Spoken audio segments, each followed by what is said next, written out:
A timber dealer named Giorgio spent his nights that June of 1497 in a small boat on the Tiber, guarding his woodpile from thieves. Around 2 o'clock one morning he watched a rider come down the lane beside the hospital of San Girolamo, at the spot where the city's refuse washes into the river. The rider sat a white horse, and slung across the animal's back, behind the rider, was a dead man. Head hanging off one side, legs off the other. 2 men on foot steadied the corpse so it wouldn't slip into the mud before they were ready. At the water's edge, they pulled the body down, took it by the hands and feet, swung it twice for momentum, and threw it as far out into the current as they could. The rider asked whether it had gone under. "Yes, my lord," someone answered. Then a cloak came floating back up to the surface, and the men threw stones at it until the cloth soaked through and sank, and the whole party rode away as calmly as they had come. When the papal investigators found Giorgio days later and asked him the obvious question, why he had never told anyone what he saw, his answer survived because it stunned everybody who heard it. In his years on that stretch of river, he said, he had watched perhaps 100 bodies thrown into the water at that exact spot, and no one had ever once come around asking about any of them. The corpse the fisherman dragged up 2 days afterward changed that indifference in a hurry, because this particular dead man was the Pope's favorite son, Juan Borgia, Duke of Gandia, 21 years old, still fully dressed, his gloves tucked in his belt, 30 ducats sitting untouched in his purse, 9 stab wounds, 1 straight through the throat. His father, Pope Alexander VI, shut himself in his rooms and howled so loudly that people out in the streets could hear him through the walls of the Vatican.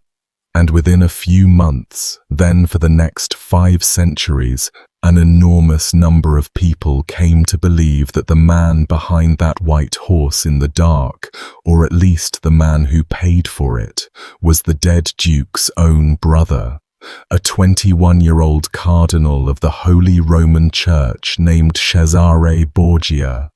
He's the man we're spending today with, the Pope's son, the model Machiavelli chose for the prince, and the corpse found naked in a Spanish ravine 10 years after his brother came out of the Tiber, with more than 20 wounds in him, and a broken roof tile laid over his groin by way of a shroud.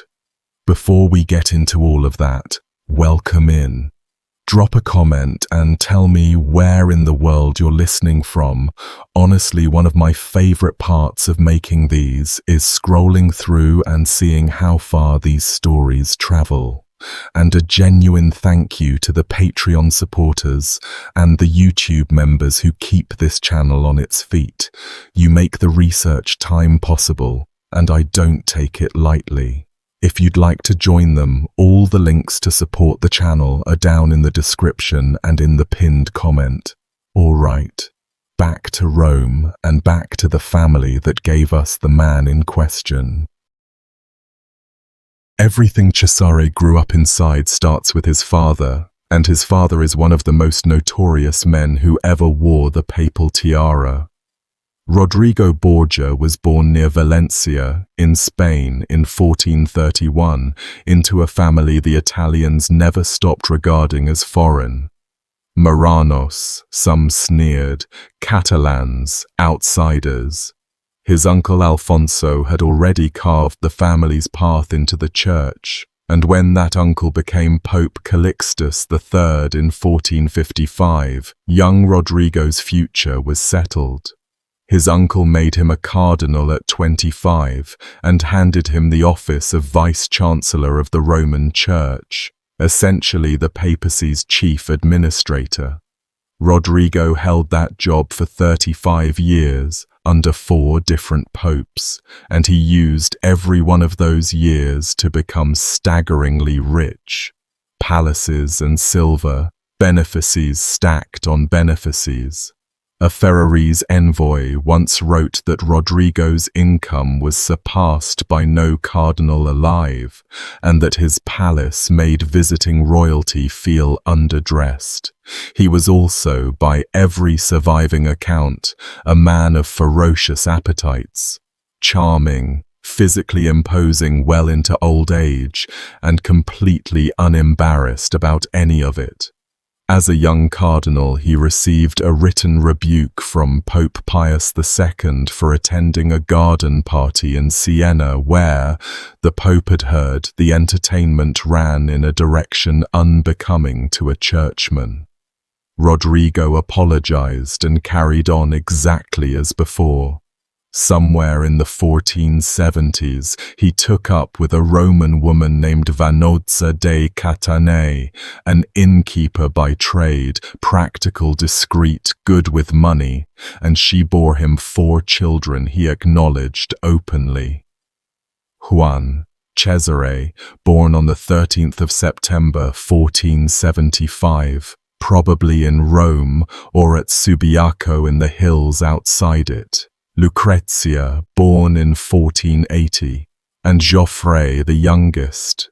Cardinals fathering children was hardly rare in that Rome. Plenty of princes of the church kept women and placed their sons in comfortable careers. What set Rodrigo apart was the scale of his ambition for those children and the total absence of shame in pursuing it. By the time Cesare was a teenager, his father had moved on to a new mistress, and this one scandalized even Rome. Giulia Farnese was around 18 or 19 when the relationship began. Rodrigo was pushing 60. She was married to Orsino Orsini, the son of Rodrigo's own cousin, a young man with a lazy eye whom the Roman wits mocked without mercy. Giulia was so famously beautiful that people simply called her Giulia la Bella, and she lived for years in a palace next to the Vatican, in a household that included Lucrezia Borgia, so that the Pope's teenage daughter and the Pope's teenage mistress were raised practically as sisters. A letter survives in which Rodrigo, by then Pope, scolds Giulia in a tone of jealous fury for traveling to see her actual husband, accusing her of ingratitude and of breaking her promise not to go near him. The Vicar of Christ, in writing, raging that his young mistress had visited the man she was married to, Romans called her the bride of Christ behind their hands. That was the moral atmosphere of the household, and everything Cesare later did, he did as a man raised inside it, watching his father take whatever he wanted and pay no visible price. The great prize came in the summer of 1492. Pope Innocent VIII died at the end of July, and the cardinals walked into conclave in the Sistine Chapel on the 6th of August. Rodrigo had been passed over before, too foreign, too worldly, but this time he came prepared. The voting ground through several ballots, and at dawn on the 11th of August 1492, the 61-year-old vice-chancellor got his 2/3. Tradition holds that he could barely contain himself, that he cried out, "I am Pope, I am Pope," while they dressed him in the white. He took the name Alexander VI. Almost immediately the whispers started about how the votes had been gathered.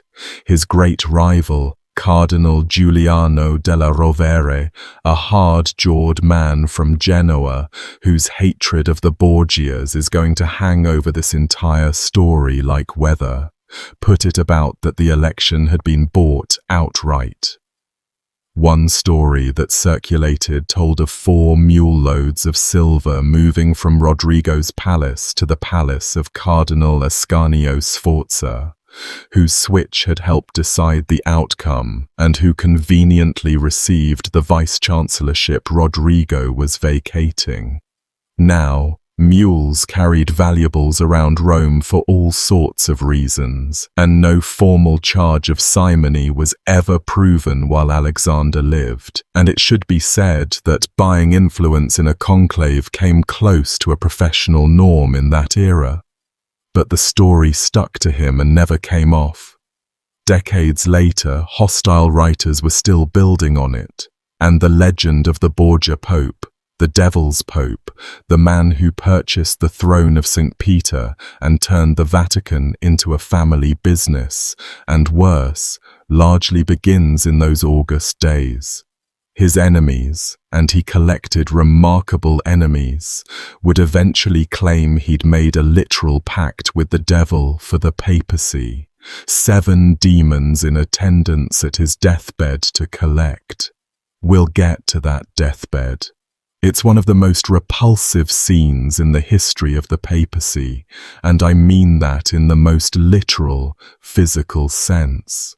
For now, what mattered was this.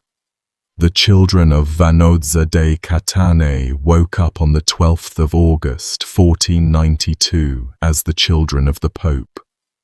Juan was about 16, Cesare not quite 17, Lucrezia 12, Joffre around 10. Within days, Rome understood that Alexander intended to rule through his family and that the map of Italy was going to be redrawn around the futures of 4 illegitimate children. Ambassadors started writing home about the sons. One of them, the Ferrarese agent Boccaccio, went to visit Cesare that first year and left a description worth hearing almost whole, our first real look at the young man. He found Cesare in a house in Trastevere, just back from hunting, dressed in silk, wearing a sword, looking, the envoy wrote, like a great lord rather than a churchman. He possesses marked genius and a charming personality, the report said. He bears himself like the son of a great prince. Above everything else, he is joyous and light-hearted. The Archbishopric of Valencia brought him 16,000 ducats a year, and, the envoy added dryly, he had never had any inclination for the priesthood. That's the boy. Brilliant, expensively dressed, cheerful, and pointed by his father down a road he had not chosen. What that road did to him, and what he did to nearly everyone who ended up standing on it with him, is the rest of this story. And I'll tell you now, it gets darker at nearly every turn. Cesare's childhood had been comfortable in the way only papal Rome could manage. A bull of Pope Sixtus IV, issued when the boy was about 5, formally dispensed him from the stain of illegitimate birth so that he could hold church offices, and the offices started arriving before he could grow a beard. At 7, he held a cathedral post in Valencia. His tutors were serious men, the Catalan humanist Paolo Pompilio and Giovanni Vera, who stayed attached to Cesare's fortunes for the rest of his life. Around 1489, the boy went off to the University of Perugia to study canon law, then on to Pisa for civil law under Filippo Deccio, one of the most celebrated jurists in Italy. The professors were impressed. More than one observer recorded that Cesare was exceptionally brilliant, and the compliments didn't stop at his mind. One contemporary flatly called him the handsomest man in Italy, tall, well-made, auburn-haired, with his father's easy charm and none of his father's bulk.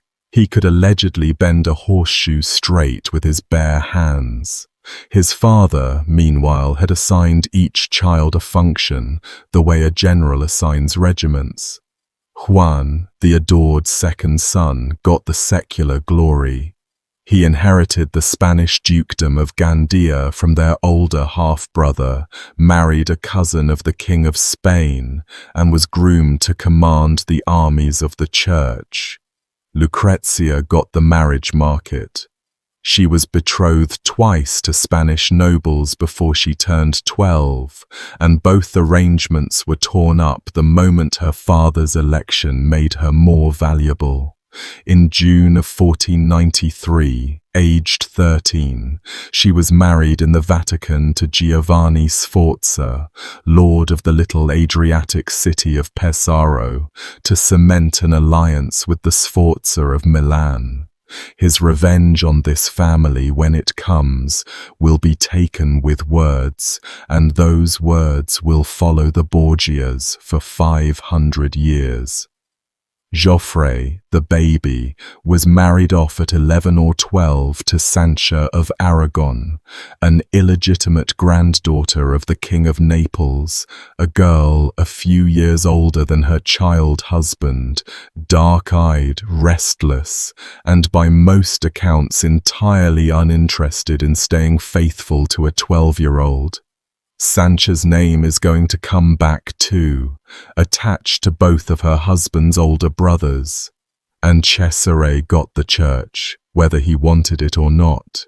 Bishop of Pamplona at 15, while still a student, and the people of Pamplona were so appalled at receiving an absentee Spanish teenager that they had to be talked down from something close to revolt. Then, days after his father's election, Archbishop of Valencia at 17. Then, in September of 1493, a year into the new papacy, Alexander held a consistory and created his 18-year-old son a cardinal alongside, in a pairing that says plenty, Alessandro Farnese, the younger brother of the Pope's mistress Julia. Romans called Farnese the petticoat cardinal. What they called the Pope's boy mostly was Valencia, after his see. Several of the older cardinals were so disgusted by the appointments that they left Rome rather than attend. An 18-year-old with no vocation and no ordination, keeping a household full of hunting dogs, was now a prince of the church with a claim, in theory, to someday sit on St. Peter's throne himself. He played the part with about as much conviction as you'd expect. The red robes came out for ceremonies. The rest of the time it was silk doublets and Spanish horses, and money moving through his hands like water. He was witty, he was watchful, and visitors kept noticing the same two things about him, that he was delightful company, and that something underneath the delight made them uneasy. His personal motto, stamped eventually on his sword and his banners, was 3 Latin words: Aut Caesar, aut nihil, either Caesar or nothing. A cardinal's hat in that sentence counts as nothing, because the hat was the problem. Cesare wanted what Juan had. He was, by nearly every military judge who later saw both of them, immeasurably more suited to it. Juan, Duke of Gandia, was vain, lazy and swaggering, a young man who wore too much jewelry and picked fights he couldn't finish. In 1496, Alexander made Juan Captain General of the Church and sent him to crush the Orsini clan's castles around Rome. The campaign was a humiliation. Juan was wounded in the face at Soriano, his army scattered, and the war ended in an embarrassing negotiated settlement. Then he was sent to take the fortress of Ostia, and managed to be present while a Spanish professional did the actual work. Rome laughed at him. His father heard none of it, or chose to hear none of it, and in June of 1497 the Pope showered Juan with new titles carved out of papal territory: and it was understood the family's entire secular future ran through this one preening young man, while his older, sharper, hungrier brother stood beside the throne in scarlet, watching. Which returns us to that June night on the river, from the beginning of the evening this time. On the 14th of June, 1497, Vanozza dei Catanei hosted a supper at her vineyard on the Esquiline Hill, near the church of San Pietro in Vincoli, a farewell dinner in honor of Juan, who was shortly to travel south. Both of her elder sons were there, the Duke and the Cardinal, along with Geoffrey, Sancha, Lucrezia by some accounts, and a handful of guests. One more figure was present, and nobody at that table, questioned afterward, could or would say who he was. A man in a mask. He had been coming to see Juan almost daily for about a month, arriving veiled or masked, speaking with the Duke privately, leaving. Whoever he was, he attended the farewell supper masked, and when the party broke up late in the evening and the brothers rode back toward the Vatican together through the dark, the masked man rode with them, mounted behind Juan on the Duke's own mule. Near the palace of Cardinal Ascanio Sforza, Juan reined in and told his brother he was going off on his own for the evening. Pleasure, everyone assumed.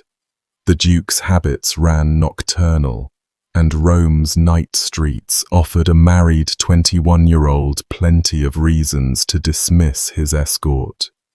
He kept only a single groom and the masked man. He told the groom to wait for him in the Piazza degli Ebrei, ordered him to come to the Vatican in the morning if he hadn't returned, and rode off into the dark with the stranger. Nobody who loved him ever saw him alive after that corner. Morning came. No Duke. His household, knowing his habits, assumed he was sleeping late in some woman's bed and would slip home embarrassed by noon. Noon came. No Duke. By afternoon the Pope had been told, and the first cold current of fear went through the palace because a search had turned up the groom, and the groom was lying in the street mortally wounded, so badly hurt he could give no coherent account of anything. The Duke's mule was found wandering, its harness disturbed, one stirrup leather cut. Alexander, according to the diarist Johann Burchard, the German master of ceremonies, whose dry Latin journal is our best window into this whole world, became agitated to the point of frenzy. Armed men began turning the city over. Houses were searched, rumors ran ahead of the searchers, and Rome's various clans barred their doors and armed their retainers, expecting the Pope's grief to turn into a massacre of whoever got blamed. Then someone thought to question the boatmen along the Tiber, and they found Giorgio the timber dealer, and Giorgio told them, with that shattering indifference, what he had watched from his boat in the small hours of Wednesday morning. The rider on the white horse, the corpse swung out into the current, the stones thrown at the floating cloak. The spot he pointed to was the river bank near San Girolamo, exactly where the city sewer discharged. They dragged the river with nets. On the 16th of June, toward evening, a fisherman's net came up heavy, and Juan Borgia, Duke of Gandia, was pulled out of the Tiber's filth, still wearing everything he'd ridden off in. Doublet, cloak, boots, gloves at his belt, dagger still sheathed at his hip, and in his purse, untouched, 30 ducats. Robbery was off the table at a glance. What was on the body instead were 9 wounds. Stab wounds to the head, the body, the legs, and one driven through his throat. His hands had reportedly been tied. Whoever did this had wanted him thoroughly, redundantly dead, and had wanted the world to know his money meant nothing to them. They washed him, dressed him in his ducal finery, and carried him that night by torchlight from Castel Sant'Angelo to the church of Santa Maria del Popolo, where his mother's family had its chapel. Burchard noted the procession with his usual precision. Over 100 torchbearers, the Duke borne on a bier, looking, people said, almost alive, more handsome in death than in life. The Pope did not walk in the procession. The Pope was in his apartments coming apart.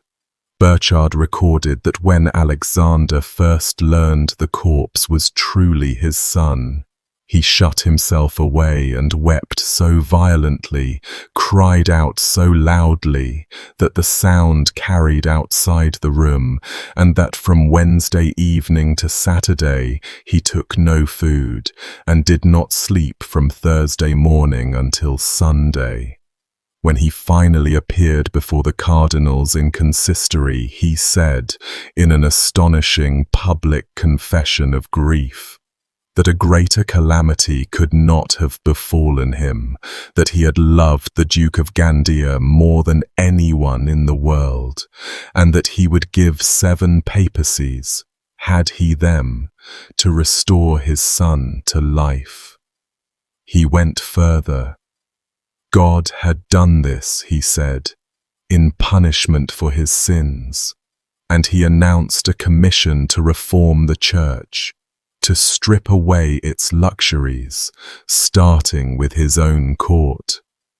For a few weeks that summer, the most worldly pope of the age seemed truly broken into penitence. The Reform Commission quietly died. So did the investigation. Within a week or two, the hunt for the killers of the Pope's most beloved child simply stopped, and that silence has kept the case alive for 5 centuries.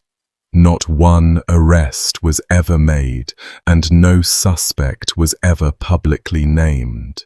Alexander declared he knew who was responsible and refused to say more, and forbade the matter to be pursued. A father who had screamed through the Vatican walls chose, deliberately, never to catch the men who put 9 holes in his son. People have been arguing about the reason ever since, and the ugliest explanation is the one that took root. Suspects in the early days were plentiful. The Orsini, whose castles Juan had lately besieged and whose kinsman had died in papal custody, had motive dripping off them. Giovanni Sforza, Lucrezia's humiliated husband, was whispered about. Ascanio Sforza was suspected loudly enough that he refused for a time to come near the Vatican, since Juan had recently exchanged insults with a member of his household, insults that ended with the strangling of one of the cardinal's servants. Even little Joffre came up on account of Sancha, because Juan's attentions to his own brother's wife were common gossip. Notice something about that list. Half the motives on it run through the Borgia family's own bedrooms. And then, slowly, one name pushed out all the others. In February of 1498, 8 months after the murder, the Ferrarese ambassador in Venice sent his duke a dispatch containing one flat sentence. I have learned that the death of the Duke of Gandia was the work of his brother the Cardinal. No evidence attached, no source named, just the report of what informed Italians were now saying. Within a year or two it had hardened, in embassies and chronicles, into common knowledge. Cesare killed Juan. The motives on offer were a braid of ambition and something fouler. Ambition first, and it can't be denied that no living man profited more from that corpse. Juan's death took the sword out of the dead hand and, in time, put it in Cesare's. Everything Cesare became was only possible over his brother's body. Beyond ambition, the rumor mill offered jealousy, and it offered two women. Sancha of Aragon, sister-in-law to them both, said to be sharing her favors with both brothers, and, in the darkest version, whispered then and printed later, the brother's own sister Lucrezia, over whom, this version claimed, Juan and Cesare competed like rival suitors. Nothing survives that proves Cesare's hand in it. No witness placed him, no confession exists. Some modern historians think the Orsini remain the likeliest culprits, and Cesare was never formally accused by anyone in a position to know. What survives is the pattern around the fact. The stopped investigation.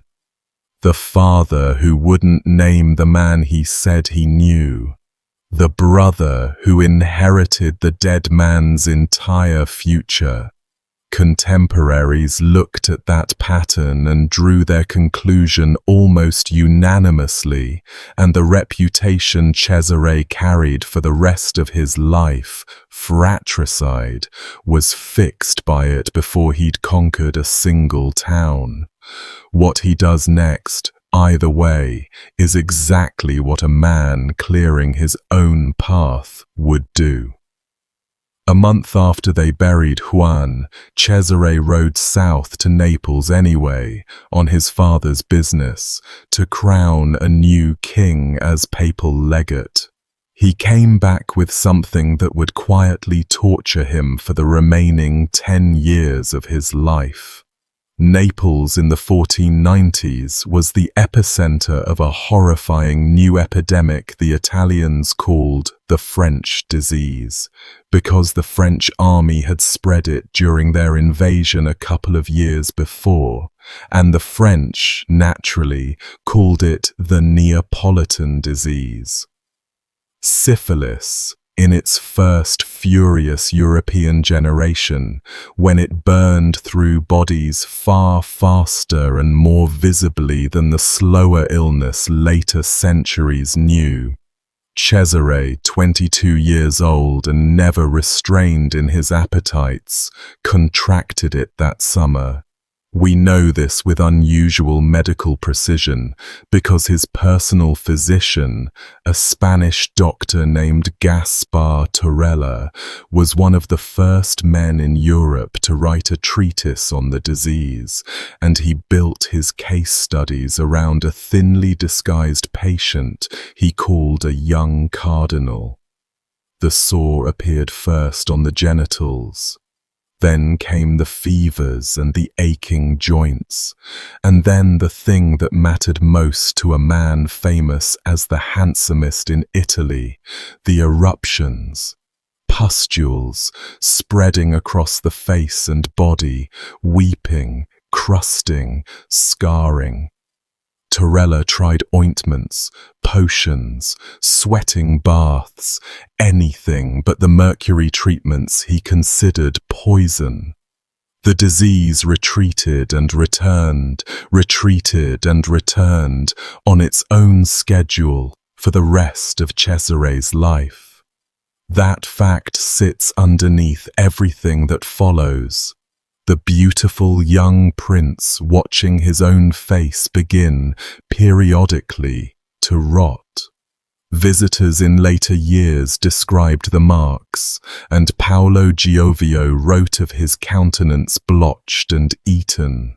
A tradition grew, and you'll find it repeated in nearly every account of him, that this is why Cesare took to wearing a mask in public, and why Rome came to know the figure of the masked duke moving through the streets after dark with armed men around him. Some of his biographers doubt the mask story, since it traces mostly to hostile pens, but the disfigurement itself is well attested and true or embellished. The image welded itself onto him. A man whose motto promised Caesar or nothing, hiding his face. While Cesare was in Naples scratching at the first sores, his family back in Rome was busy demolishing his sister's first marriage, and it opened the door on the most notorious accusation ever leveled at this family. Giovanni Sforza of Pesaro had outlived his usefulness. The Milanese alliance his marriage to Lucrezia represented was dead weight by 1497, and Alexander wanted his 17-year-old daughter back on the board for a better match. The problem was grounds. The solution the Borgias chose was, even by their standards, breathtaking in its cruelty. The marriage, they announced, had never been consummated in 3 years, because Giovanni Sforza was impotent and Lucrezia remained a virgin. Sforza, who had a dead first wife who'd died in childbirth and would go on to father a child later in life, was ordered by his own Sforza relatives, who valued the Pope's goodwill above their kinsman's dignity, to sign a formal confession of his own impotence. They threatened to withdraw their protection if he refused, and everyone understood what happened to unprotected enemies of the Borgias, so he signed. In December 1497, the annulment went through, and the church solemnly certified Lucrezia Borgia to be an untouched virgin, and, in the words of the Perugian chronicler Matarazzo, all Italy laughed. Because, he wrote with a hostile pen, it was common knowledge that she had been and was then the greatest whore there ever was in Rome. Sforza did not go quietly. Stripped of his wife, his dowry, and his manhood in the eyes of Europe, he struck back with the only weapon left to him, an accusation so enormous that it has never stopped echoing.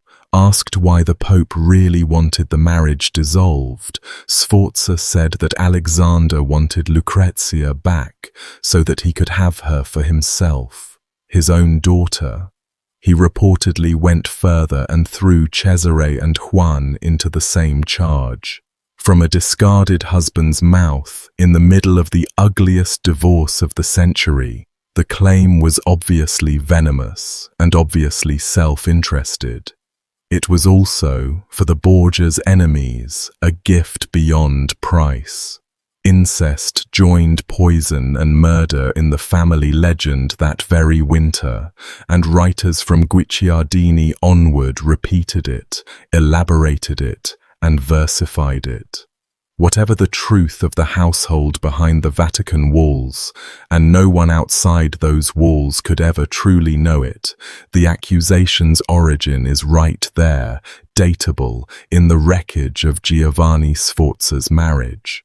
Alexander's doting, unusual closeness to his daughter, the way he kept her near, gave her his correspondence to manage, even left her as a sort of regent in his apartments when he travelled, made the whisper easy to sustain.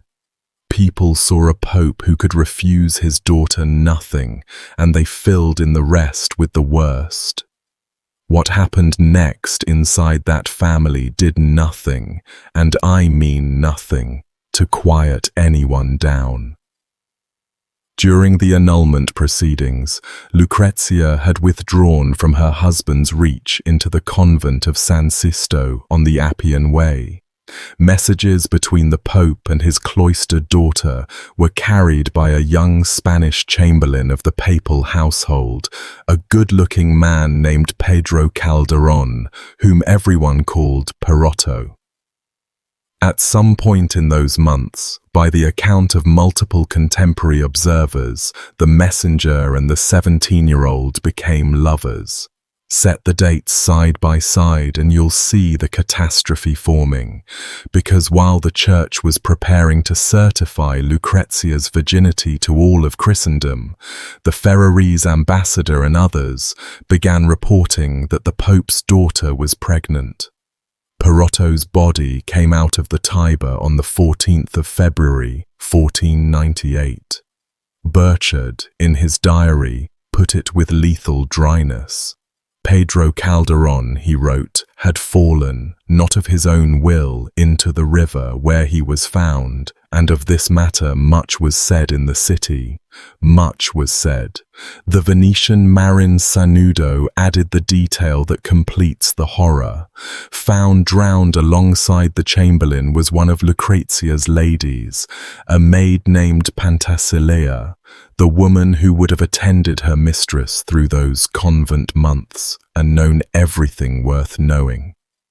Two people who between them held the secret of the Pope's daughter, both in the river within a day of each other. Nobody in Rome needed the crime explained to them, and nobody doubted whose work it was. One Venetian report a year later stated it outright, that Cesare had killed the Spaniard who had gotten his sister with child. An even more theatrical version circulated through diplomatic channels, and whether or not it happened this way, it shows you what informed people believed this family was. In that telling, Cesare hunted Perotto through the palace with a drawn sword, and the young man fled to the Pope himself and clung to Alexander's robes, and Cesare stabbed him right there, under his father's mantle, so that the blood jetted up into the Pope's face. The sober record gives us only the two drowned bodies and Burchard's raised eyebrow.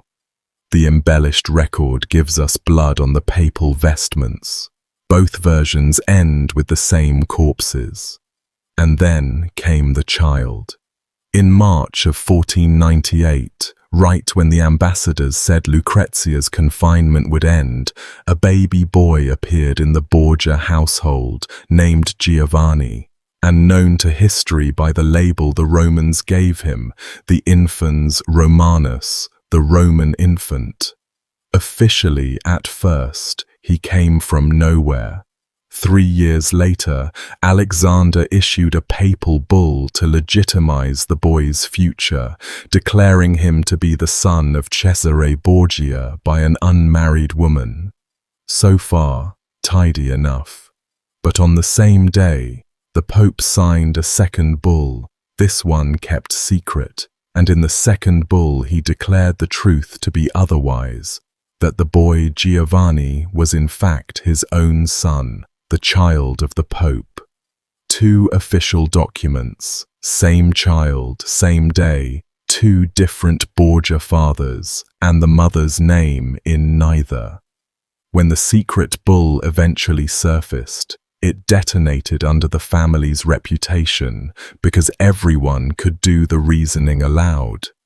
Why conceal the mother of a mere papal byblow when the Pope had acknowledged Vannozza's children openly for decades? Unless the mother's identity was the entire problem, unless the mother was inside the household. The theory that the Roman infant was Lucrezia's child by Perotto is the mild version. The theory the Borgia's enemies preferred, holding those 2 bulls side by side, was that the contradictory paternity claims were the point, because the true paternity was something no document could say.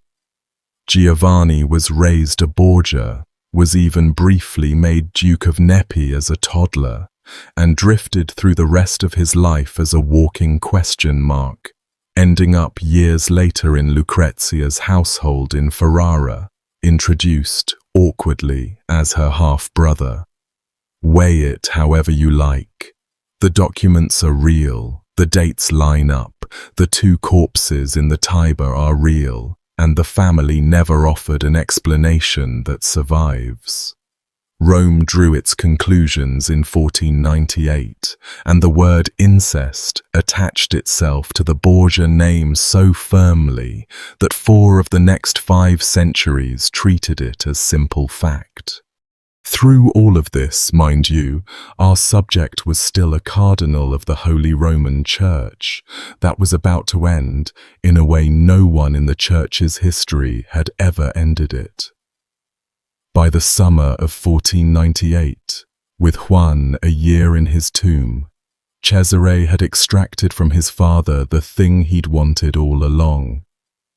On the 17th of August 1498, the 22-year-old stood before the assembled cardinals and asked to be released from holy orders, pleading that he had never had a vocation, that his soul was in danger living a lie.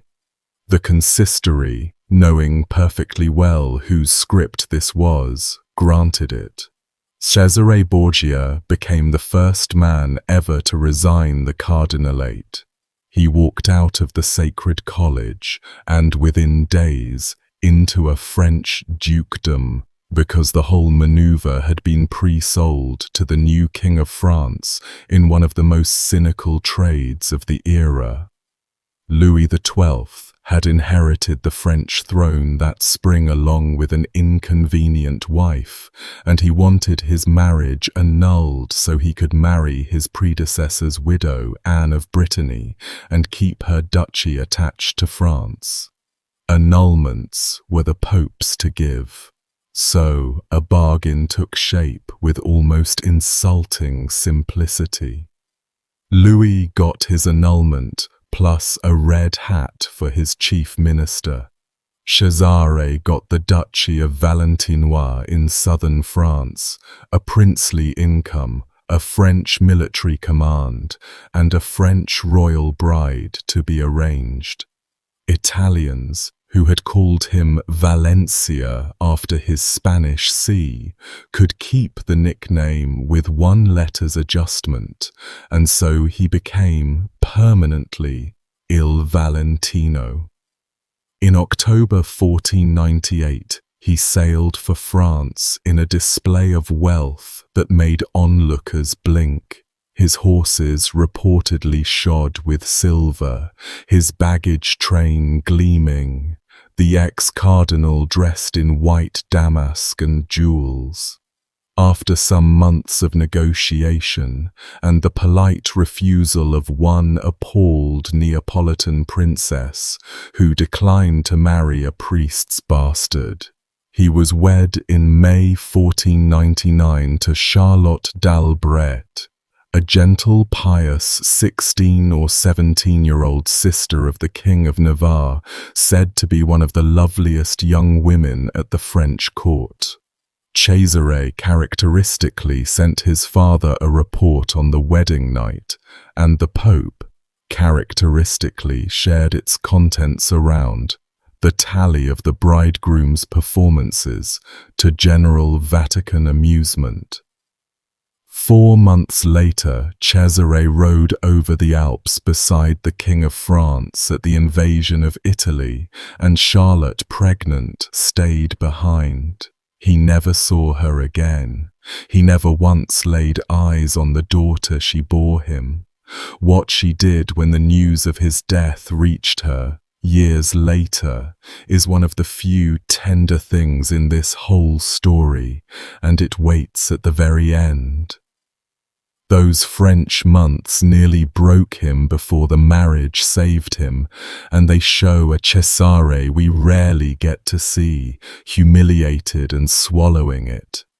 His entry into Chinon to meet King Louis was staged as pure spectacle, pages in crimson and gold, mules in matching livery, the Duke glittering with rubies, and the French court, watching from the windows, laughed at him. Openly. Too much finery, the courtiers sniffed, too much of the parvenu, the priest's bastard dressed like a treasure barge, and the jokes were repeated to him. Worse was waiting inside. The bride originally promised was Carlotta of Aragon, a princess of Naples raised at the French court. And Carlotta, to the astonishment of everyone who assumed royal girls did as they were told, refused him to his face, in effect, month after month, and the phrase attributed to her went around Europe on wings, that she did not wish to be known as Madame la Cardinal, the cardinal's wife. Cesare hung at the French court through a winter of this, a supplicant with dwindling leverage, holding the Pope's precious annulment documents as his only card, and the ambassadors reported his mood curdling by the week. Some in Rome whispered gleefully that he'd be sent home a laughingstock, a defrocked cardinal with no bride and no duchy. His father raged at the delays from a distance.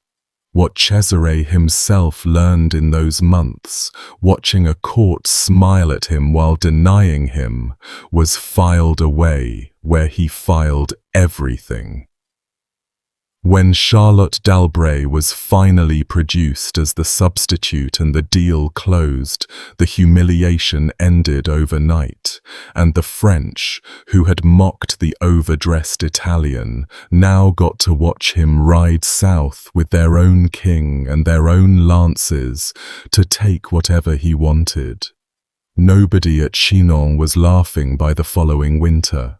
The French alliance handed Cesare what he'd traded his soul's career for, an army. Louis took Milan in the autumn of 1499, and in return for papal support, he lent his new Duke of Valentinois a corps of French heavy cavalry and Swiss infantry, the best troops in Europe, for a project father and son had been designing together. The target was the Romagna, the band of territory running down Italy's Adriatic flank, Imola, Forli, Pesaro, Rimini, Faenza, and the rest. On paper, every one of those cities belonged to the Pope. In practice, each was run by a local dynasty of papal vicars who paid Rome nothing, fought each other constantly, and squeezed their subjects with a brutality that had made the region a byword for misgovernment. Alexander issued a bull, declaring the lot of them deposed for unpaid dues, and in November 1499 his son crossed into the Romagna at the head of the church's armies to make the parchment real. Cesare was 24. He would never again be anything but a man at war. Imola opened its gates almost gratefully in short order. Forli, the next city down the road, was a different animal entirely, because Forli was held by Caterina Sforza, and Caterina Sforza was possibly the only person in this entire story who could look a Borgia in the eye without blinking.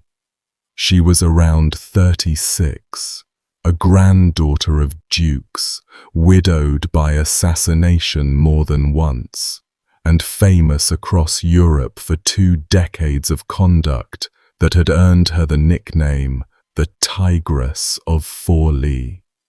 When conspirators murdered her first husband and held her children hostage before the walls of this same fortress, she had, by the most repeated account, climbed to the ramparts, lifted her skirts, and shouted down at them that they were fools. She had the means to make more children. She had personally ridden down her husband's killers and had them butchered, their houses razed. When Cesare's herald summoned her to surrender, she tried to solve the problem her own way first, dispatching messengers to Rome carrying letters for the Pope, sealed letters that had been rubbed against the corpse of a plague victim.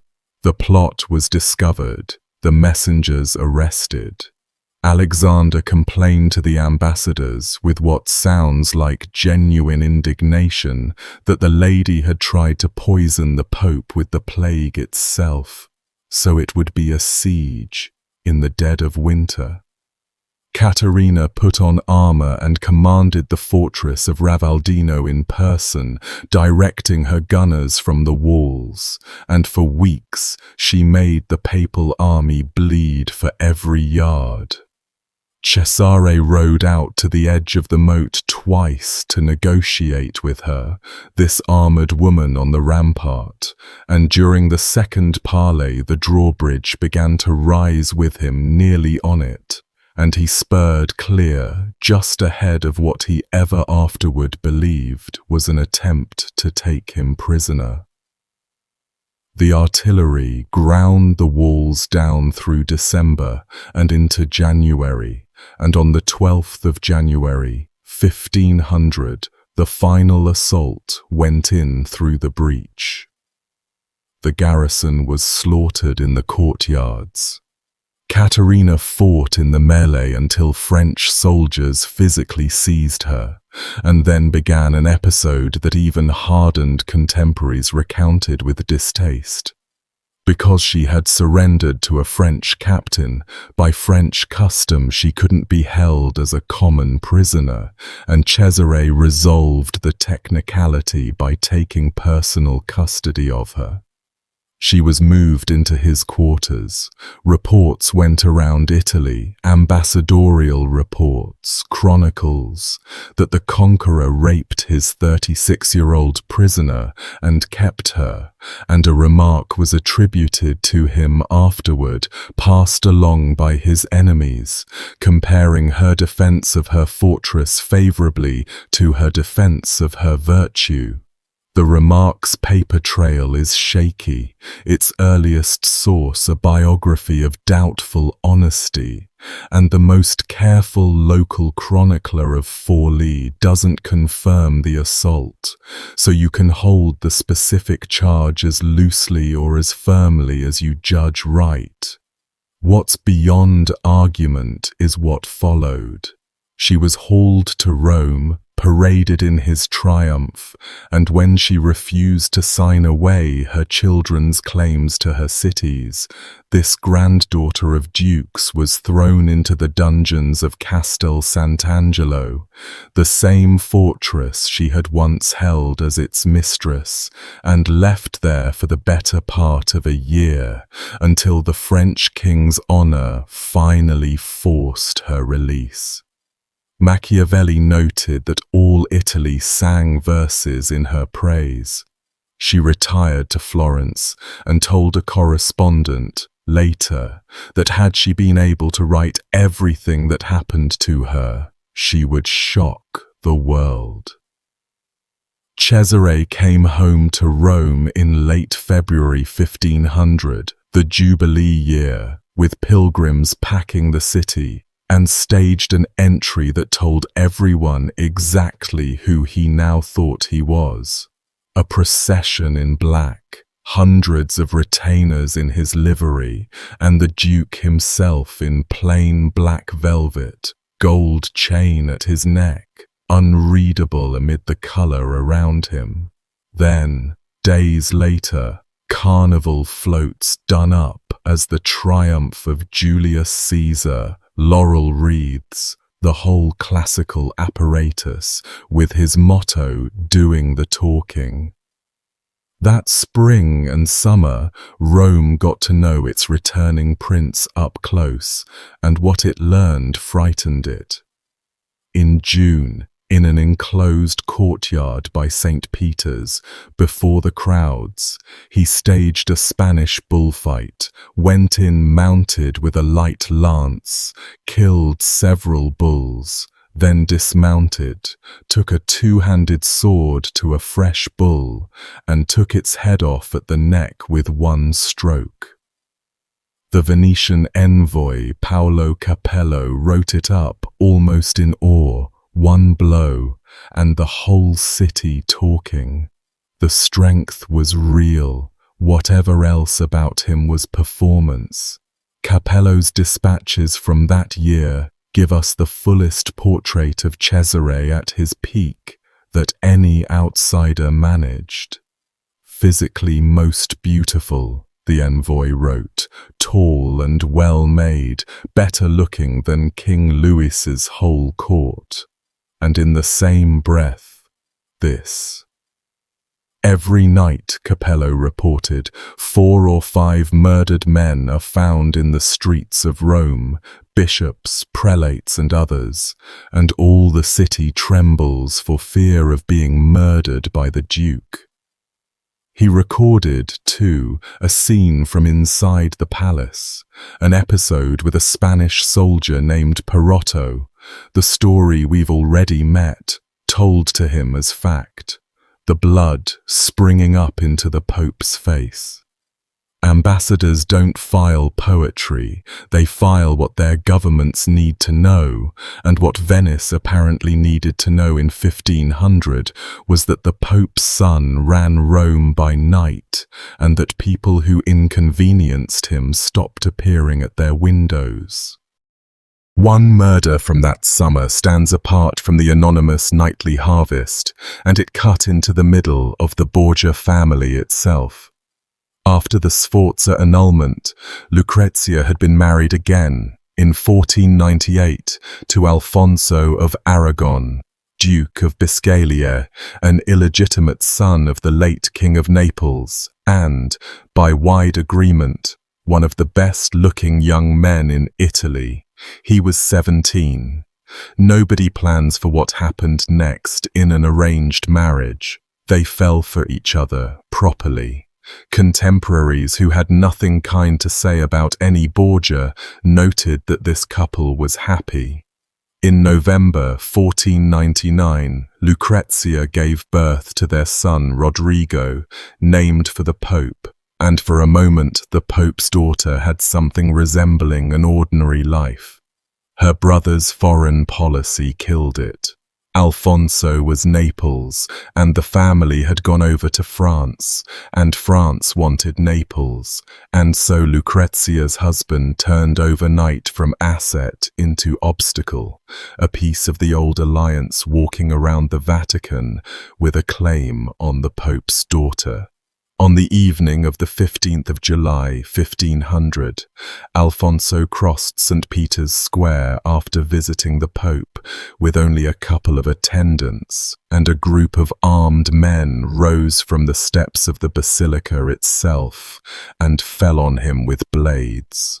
They cut his head open, carved into his right arm and his thigh, and were dragging the bleeding 19-year-old toward the river, where a party of 40 horsemen waited to complete the delivery, when his attendants shouting brought the papal guard, and the attackers broke off and escaped through the Pertusa gate. Alfonso was carried into the Vatican pouring blood, and they laid him in a chamber of the Borgia Tower, and for a while nobody knew if he'd live out the night. He was young and strong, and he had 2 ferocious nurses. Lucrezia and his sister Sancha barricaded themselves into the sick room and ran it like a fortress. Convinced, along with the whole city, that they knew exactly who had ordered the botched job, the 2 women took no chances a Borgia might finish it quietly. They cooked his food themselves in the room, on their own fire, tasting everything, and had the King of Naples send a trusted physician north. The Pope, whatever he privately understood, posted 16 guards on the door. For a month it worked. The wounds closed. Alfonso got up, walked, joked. The ambassador dispatches turned cautiously optimistic. One of them also recorded a sentence circulating that week, attributed to Cesare, unapologetic and unmistakable, that he had not wounded Alfonso, but that if he had, the young man had richly deserved it. And a second remark, colder, passed along in the same weeks. What did not happen at lunch, it ran, could still happen at dinner. Dinner came on the 18th of August, 1500. That afternoon, by the fullest accounts, Cesare's chief enforcer entered the sick room with armed men. The enforcer was Micheletto Corella, Don Michelotto to the Spaniards, and his hands run like a dark thread through the rest of this story. He was the man Cesare sent when something needed to stop breathing. Micheletto announced that a plot against the Duke had been uncovered and arrested Alfonso's uncle and the Neapolitan envoy right off the sickroom floor. Lucrezia and Sancha erupted, demanding to know how prisoners could be taken from under the Pope's own protection, and Micheletto, with perfect courtesy, suggested the ladies take their protest to His Holiness directly. He would of course release the men if the Pope so ordered. The two women ran from the room to find Alexander. You can see the trick from 500 years away. When they came back minutes later, the guards were shut out of the chamber, and Alfonso of Aragon was dead. Micheletto had strangled him in his sickbed, a 19-year-old convalescent, throttled in the sheets he was healing in. The official line, delivered with a straight face, was that the Duke had suffered a hemorrhage. Burchard, in his diary, permitted himself one of the driest sentences he ever wrote, that since the doctors and a hunchback who nursed him could not agree that the wounds had killed him, the physicians were arrested, examined, and released, as those who ordered the examination well knew the answer. Alfonso was buried quickly, at night, without ceremony, in a chapel by St. Peter's, the funeral of an inconvenience. Lucrezia's grief was loud enough to become a diplomatic fact. Ambassadors reported the Pope's daughter weeping day and night, refusing food, and that her tears irritated both her father and her brother, until she was packed off to the castle at Nepi with her infant son to mourn out of earshot. Letters she signed that autumn survive, and in the signature line she called herself the most unhappy princess of Nepi.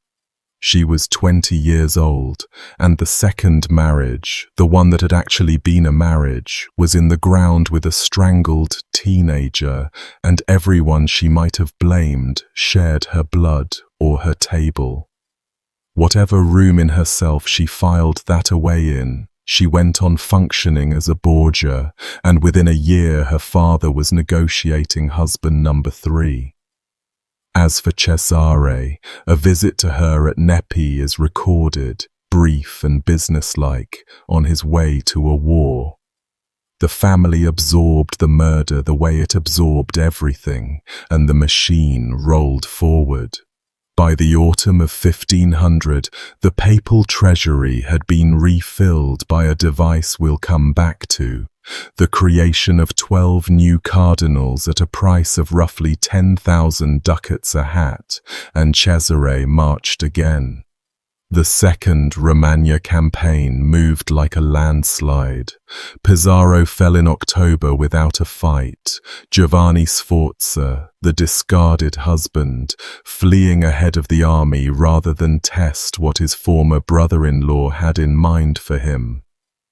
Rimini's ruling family, the last debased remnants of the Malatesta, sold out and left.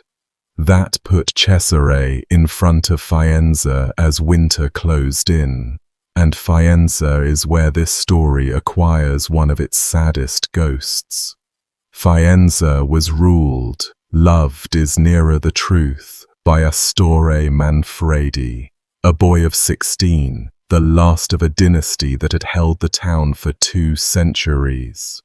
The citizens' attachment to their young lord ran deep enough that when the Borgia army arrived, this small city, with no prospect of relief, chose to fight.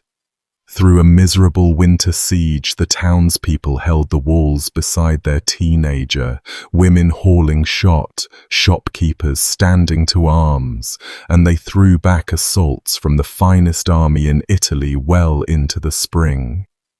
Even Cesare's own camp talked about them with admiration. When the end came in April 1501, starved out and breached, Faenza negotiated a surrender whose terms Cesare granted readily: full honor of war, no sack, and, in the article that mattered most, a guarantee of Astor's liberty, the boy to go free wherever he wished. He chose, for reasons that break your heart in hindsight, to stay a while in the entourage of his glamorous conqueror, who received him warmly, and observers noted the pretty, melancholy ex-lord riding in the Duke's train. Then, in June, he was quietly moved to Rome, and the gates of Castel Sant'Angelo closed on him, guarantee or no guarantee. He stayed in those dungeons for about a year. What was done to him inside them, no record says directly, and I'll leave it at what the chronicles do say. On or around the 9th of June, 1502, Burchard's diary notes, the body of Astore Manfredi was pulled from the Tiber, a stone tied around his neck, drowned. He was 17 or 18. Fished out with him, the same entry records, were 2 young men with their arms bound, and a woman, and others. The Venetian ambassador Giustiniani reported the whisper running through Rome, that the young lords of Faenza had been thrown into the river by night, and among the things said in the city, repeated by chroniclers then and historians after, was that the beautiful boy had been used for someone's pleasure in that castle before he was disposed of. So, the phrase went, that he might first be made sport of. His town had trusted a signed guarantee from Cesare Borgia. The Tiber, by this point in our story, has become the family's filing system, and we are nowhere near done adding to it. Between the fall of Faenza and Astore's murder came an episode of mass horror that tends to get skipped in the romantic versions of Cesare's career, and it shouldn't be. In the summer of 1501, he marched south as a commander in the French invasion of Naples, and on the 24th of July, the Franco-Papal army stood before the city of Capua. Negotiations for surrender were actually in progress when, by treachery or confusion, soldiers got inside the walls, and what followed was one of the most infamous massacres of the Italian wars. The army went through Capua killing for the better part of a day. Contemporary estimates of the dead run from 3,000 or 4,000 up towards 6,000, soldiers first, then civilians, priests at their altars, anyone. Chroniclers dwelt on the fate of the women hunted through the streets, violated in churches where they'd taken sanctuary, and dozens of them, one account says 40 or more, chose the town wells and cisterns instead, drowning themselves to escape the soldiery. Guicciardini, writing later with every anti-Borgia motive but from good sources, added a detail aimed straight at Cesare, that the handsomest of the captured women were brought before the Duke, who inspected them and kept a selection for himself. However you apportion blame between French troops, Italian troops and their commanders, Capua's blood went into the ledger under his name, and Italy noticed that the Pope's son presided over the butchery of an Italian city, and came home to Rome in higher standing than ever. Home to Rome, in fact, to the very season that produced the single most notorious dinner party in the history of the papacy.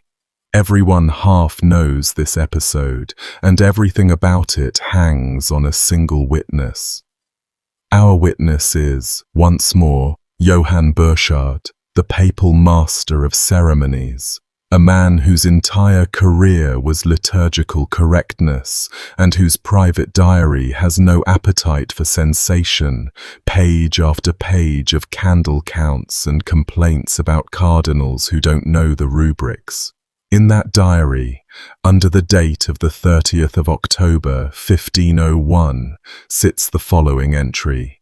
That evening, Duke Cesare Borgia gave a supper in his apartments in the Apostolic Palace, and 50 honest courtesans of the city were present, that word honest meaning, in the usage of the day, high class. After the meal they danced with the servants and others there, clothed at first, and then naked. Candelabra bearing lit candles were then set on the floor, and chestnuts were scattered among them, and the naked courtesans crawled on hands and knees between the candle flames picking up the chestnuts, while, the entry continues, the Pope, the Duke, and his sister Lucrezia looked on. Finally, prizes were announced. Silk doublets, shoes, caps, and finery for the men who could perform carnally with the courtesans the greatest number of times, and the contest was duly held in the sight of all present, and the prizes distributed by judgment of the spectators. The Banquet of Chestnuts, set down by the palace's own protocol officer, the Vatican, the Pope of Rome watching, his children beside him, and a copulation contest with door prizes. Ever since the diary surfaced, people have fought over the entry. Burchard wasn't at the party, so he was recording what the palace was saying, and some historians point out he had a punctilious German's distaste for the Borgia court, and may have written down gossip. Others note textual questions in the surviving manuscripts. Against the doubts stands the character of the diarist, sober to the point of tedium, still employed in that palace, with everything to lose by inventing filth about his masters, and never known to retract it.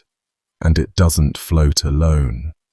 An anonymous open letter circulating the following year, addressed to a Roman noble named Silvio Savelli, catalogued the outrages of the Borgia court for all Europe and described prostitutes performing in the papal apartments in terms that match, and at least one guest reference to courtesans greeting visitors there, with a most shocking sight survives independently.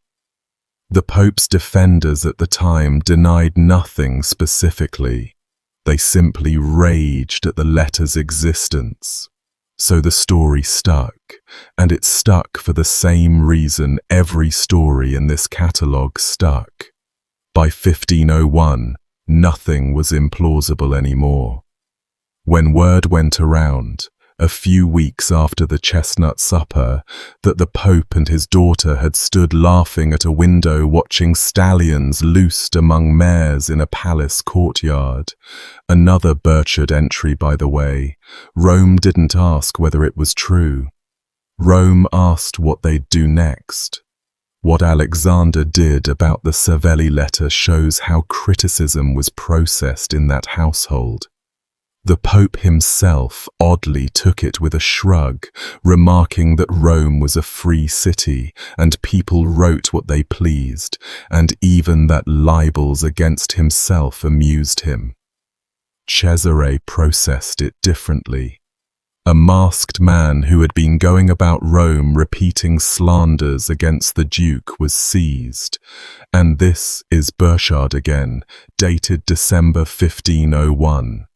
The man's right hand was cut off, and his tongue was cut out, and the tongue was hung from the severed hand's little finger, and the whole arrangement was displayed at a church window for 2 days, so every literate and illiterate soul in the city could study what commentary cost. The Pope, pressed by an ambassador about his son's severity, gave the answer that has been quoted ever since. "The Duke is good-natured," Alexander said, "but he cannot tolerate insults."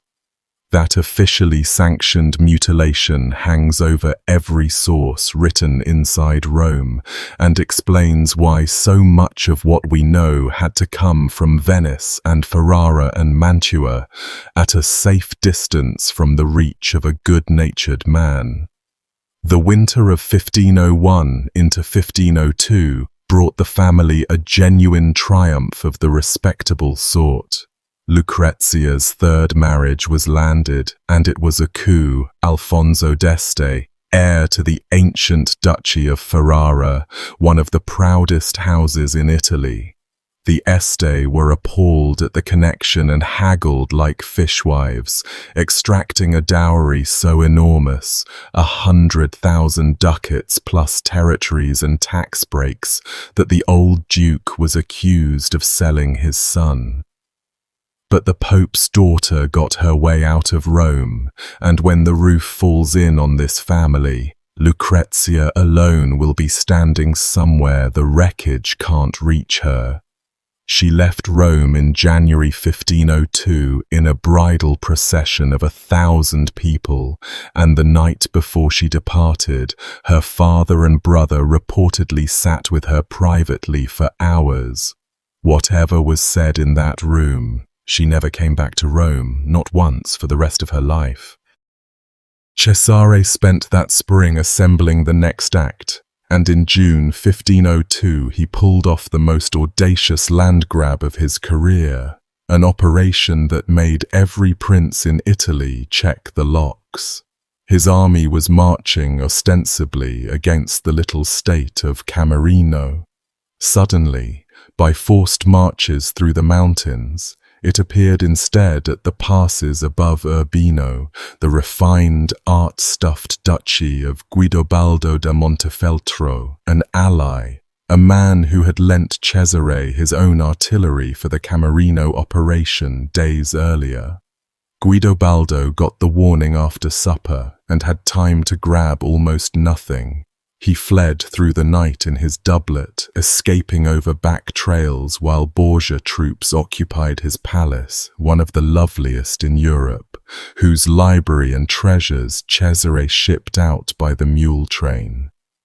The stolen state was seized without a battle, on pure treachery against a friend, and Cesare received the ambassadors of stunned Italy in Guidobaldo's own halls.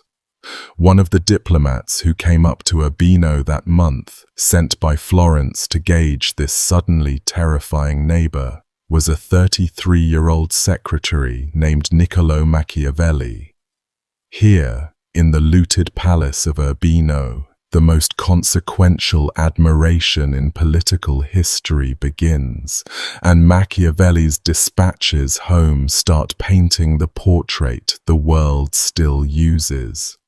"This lord is truly splendid and magnificent," he wrote, "so confident in war that the greatest enterprise seems small to him, never resting, arriving in one place before you've heard he left another, well loved by his soldiers. Secret, sudden." The secretary had found his specimen. Camerino fell weeks later, and its fate answered anyone still wondering whether Urbino was an aberration. The city's 70-year-old lord, Giulio Cesare da Varano, was taken prisoner along with his sons. The old man was moved from castle to castle for a few months and then strangled in his cell, a cord around a 70-year-old throat, some accounts putting Micheletto's hands on it. Two of his sons, Venanzio and Annibale, were strangled in their turns later at the fortress of Catalica. A third son escaped to fight another day. The Borgias had learned not to exile fallen ruling families, since exiles come back. They processed them. That summer in Urbino, one more remarkable figure joined the payroll, and the juxtaposition still startles people. Cesare hired Leonardo da Vinci, poached from Milan as his architect and general engineer, with a passport signed in Cesare's hand, ordering every subject to give the bearer free passage and every assistance. For roughly 8 months, the greatest mind of the Renaissance traveled the Romagna, inspecting fortresses for the most feared man in Italy, sketching harbour works at Piombino, drawing his famous aerial map of Imola, a map so exact it hardly looks like the work of its century, made so his employer could plan the defence of a stolen city. Leonardo's notebooks from those months record engineering notes and little sketches, and, with an eloquence historians still argue over, not one single word of opinion about his employer. In the same weeks, at the same court, Machiavelli was taking notes on power, and Leonardo was mapping its fortifications. Cesare Borgia, at 27, employed the author of The Prince and the painter of The Last Supper simultaneously, and both of them worked for him while men were being strangled in his castles. The strangled men had friends, though, and in the autumn of 1502, the friends finally compared notes. Cesare's captains, the condottieri who had done so much of his conquering, were mercenary lords of exactly the type he'd been eliminating, and each of them had begun quietly measuring the distance between himself and the nearest cord. Vitellozzo Vitelli, the brooding artillery master of Città di Castello, syphilitic, vengeful, and personally devoted to hating Florence. Oliverotto da Fermo, a young man whose record sets the moral caliber of this circle. A year earlier, Oliverotto had returned to his hometown of Fermo, been welcomed by the uncle who had raised him like a son, thrown a banquet in that uncle's honor, and at the height of the evening had his soldiers murder his uncle and every leading citizen at the table, seizing the city over their bodies. He was, in other words, a man who understood exactly what a dinner invitation could be, and history was sharpening a very pointed irony for him on that score. Alongside these two stood the Orsini, Paolo and Francesco, Duke of Gravina, princes of the great Roman clan whose destruction the Borgias openly intended, plus Gianpaolo Baglioni of Perugia and a few smaller fry. In October 1502 they met at a castle called La Magione by Lake Trasimeno and swore to bring the dragon down before it ate them each in turn. Urbino rose in revolt on the news. Guidobaldo came home to weeping crowds, and for a few weeks Cesare's whole edifice wobbled. Cesare held steady. Holed up at Imola with money and French reinforcements on the way, he did something more unsettling than rage. He charmed. Letters went out to each conspirator individually, warm and reasonable, wounded in tone. Old friends shouldn't let misunderstandings fester. Machiavelli, posted to his court through that whole autumn and filing dispatches to Florence nearly daily, watched the performance with professional wonder, writing home that the Duke let no one fathom him, that his secrecy was absolute, that he never announced a thing until it was already done. One by one the plotters, who mistrusted each other even more than they mistrusted him, came crawling back to terms.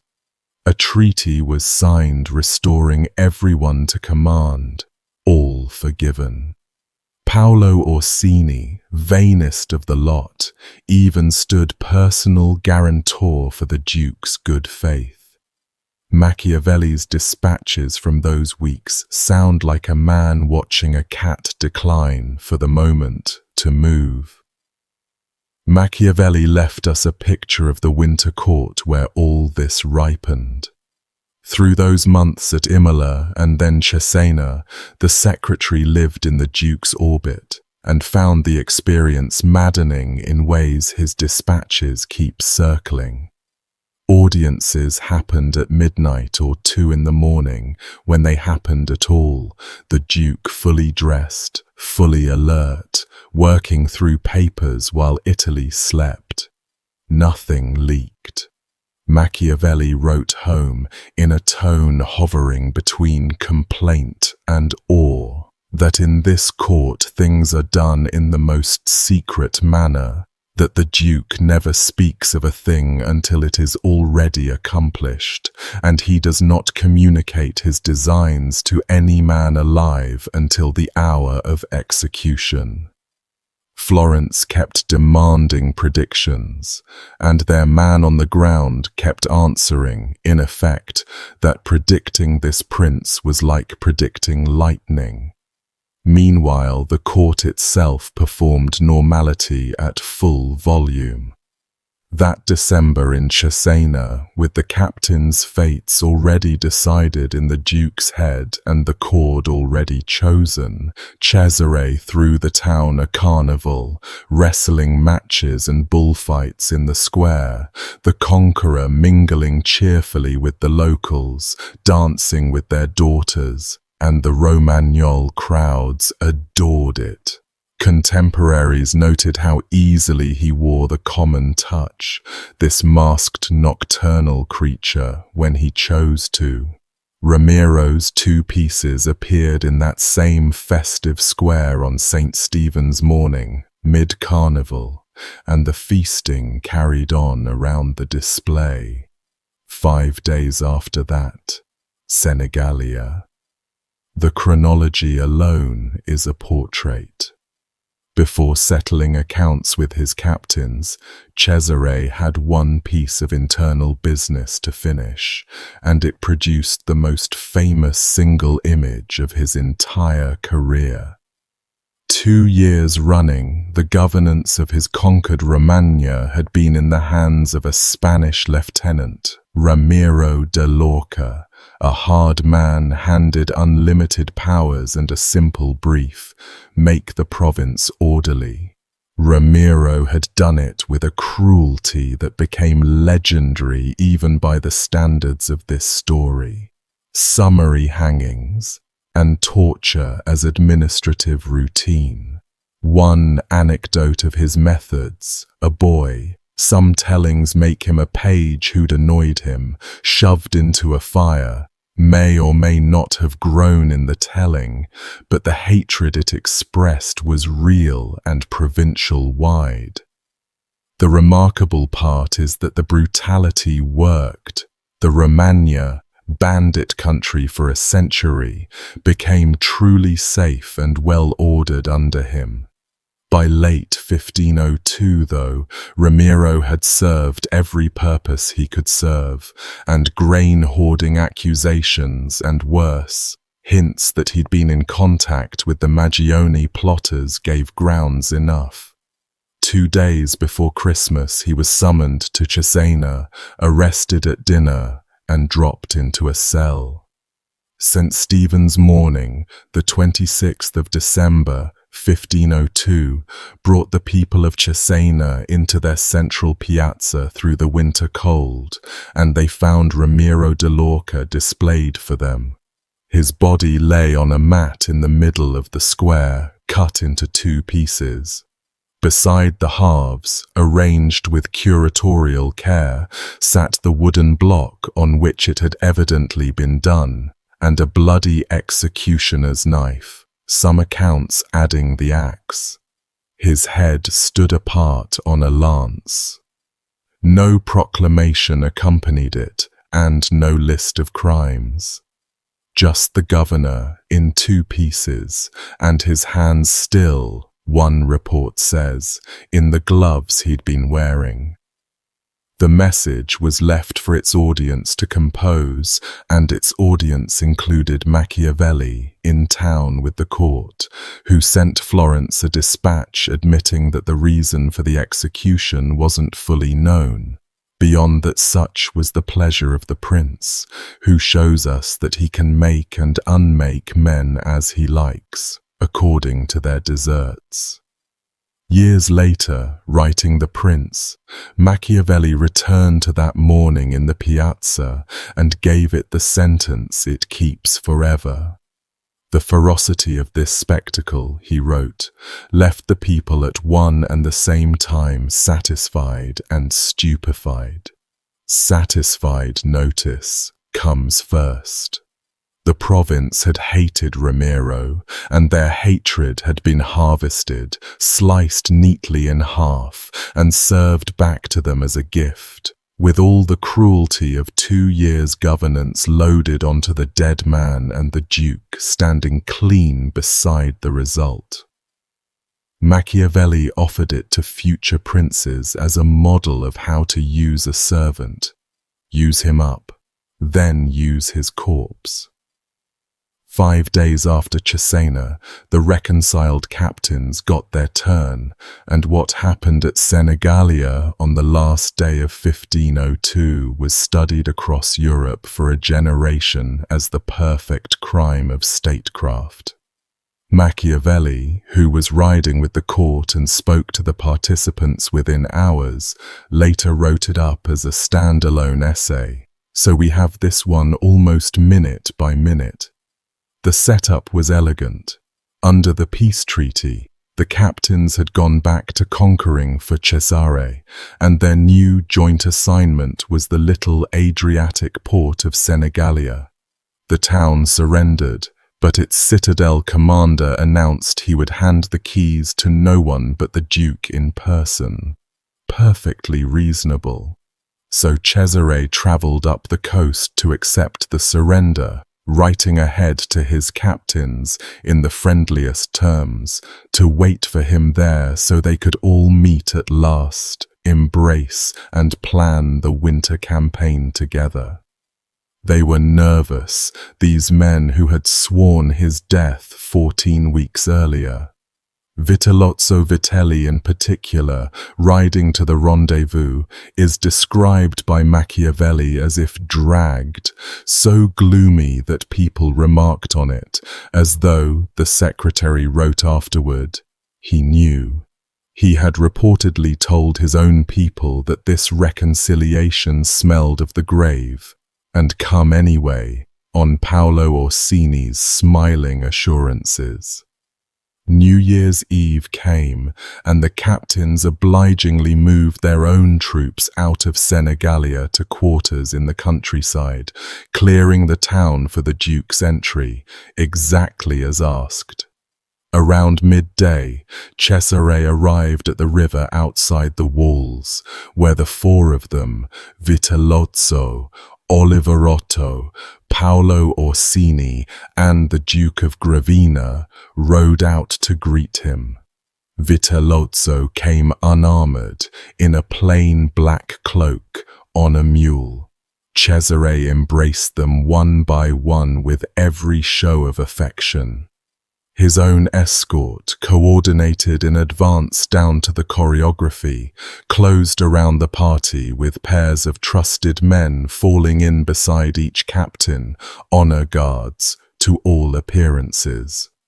Noticing Oliverotto absent at first, Cesare sent Micheletto to fetch him from his troops, and the whole cheerful cavalcade passed through the gate into Senegalia, right up to the palace prepared for the Duke.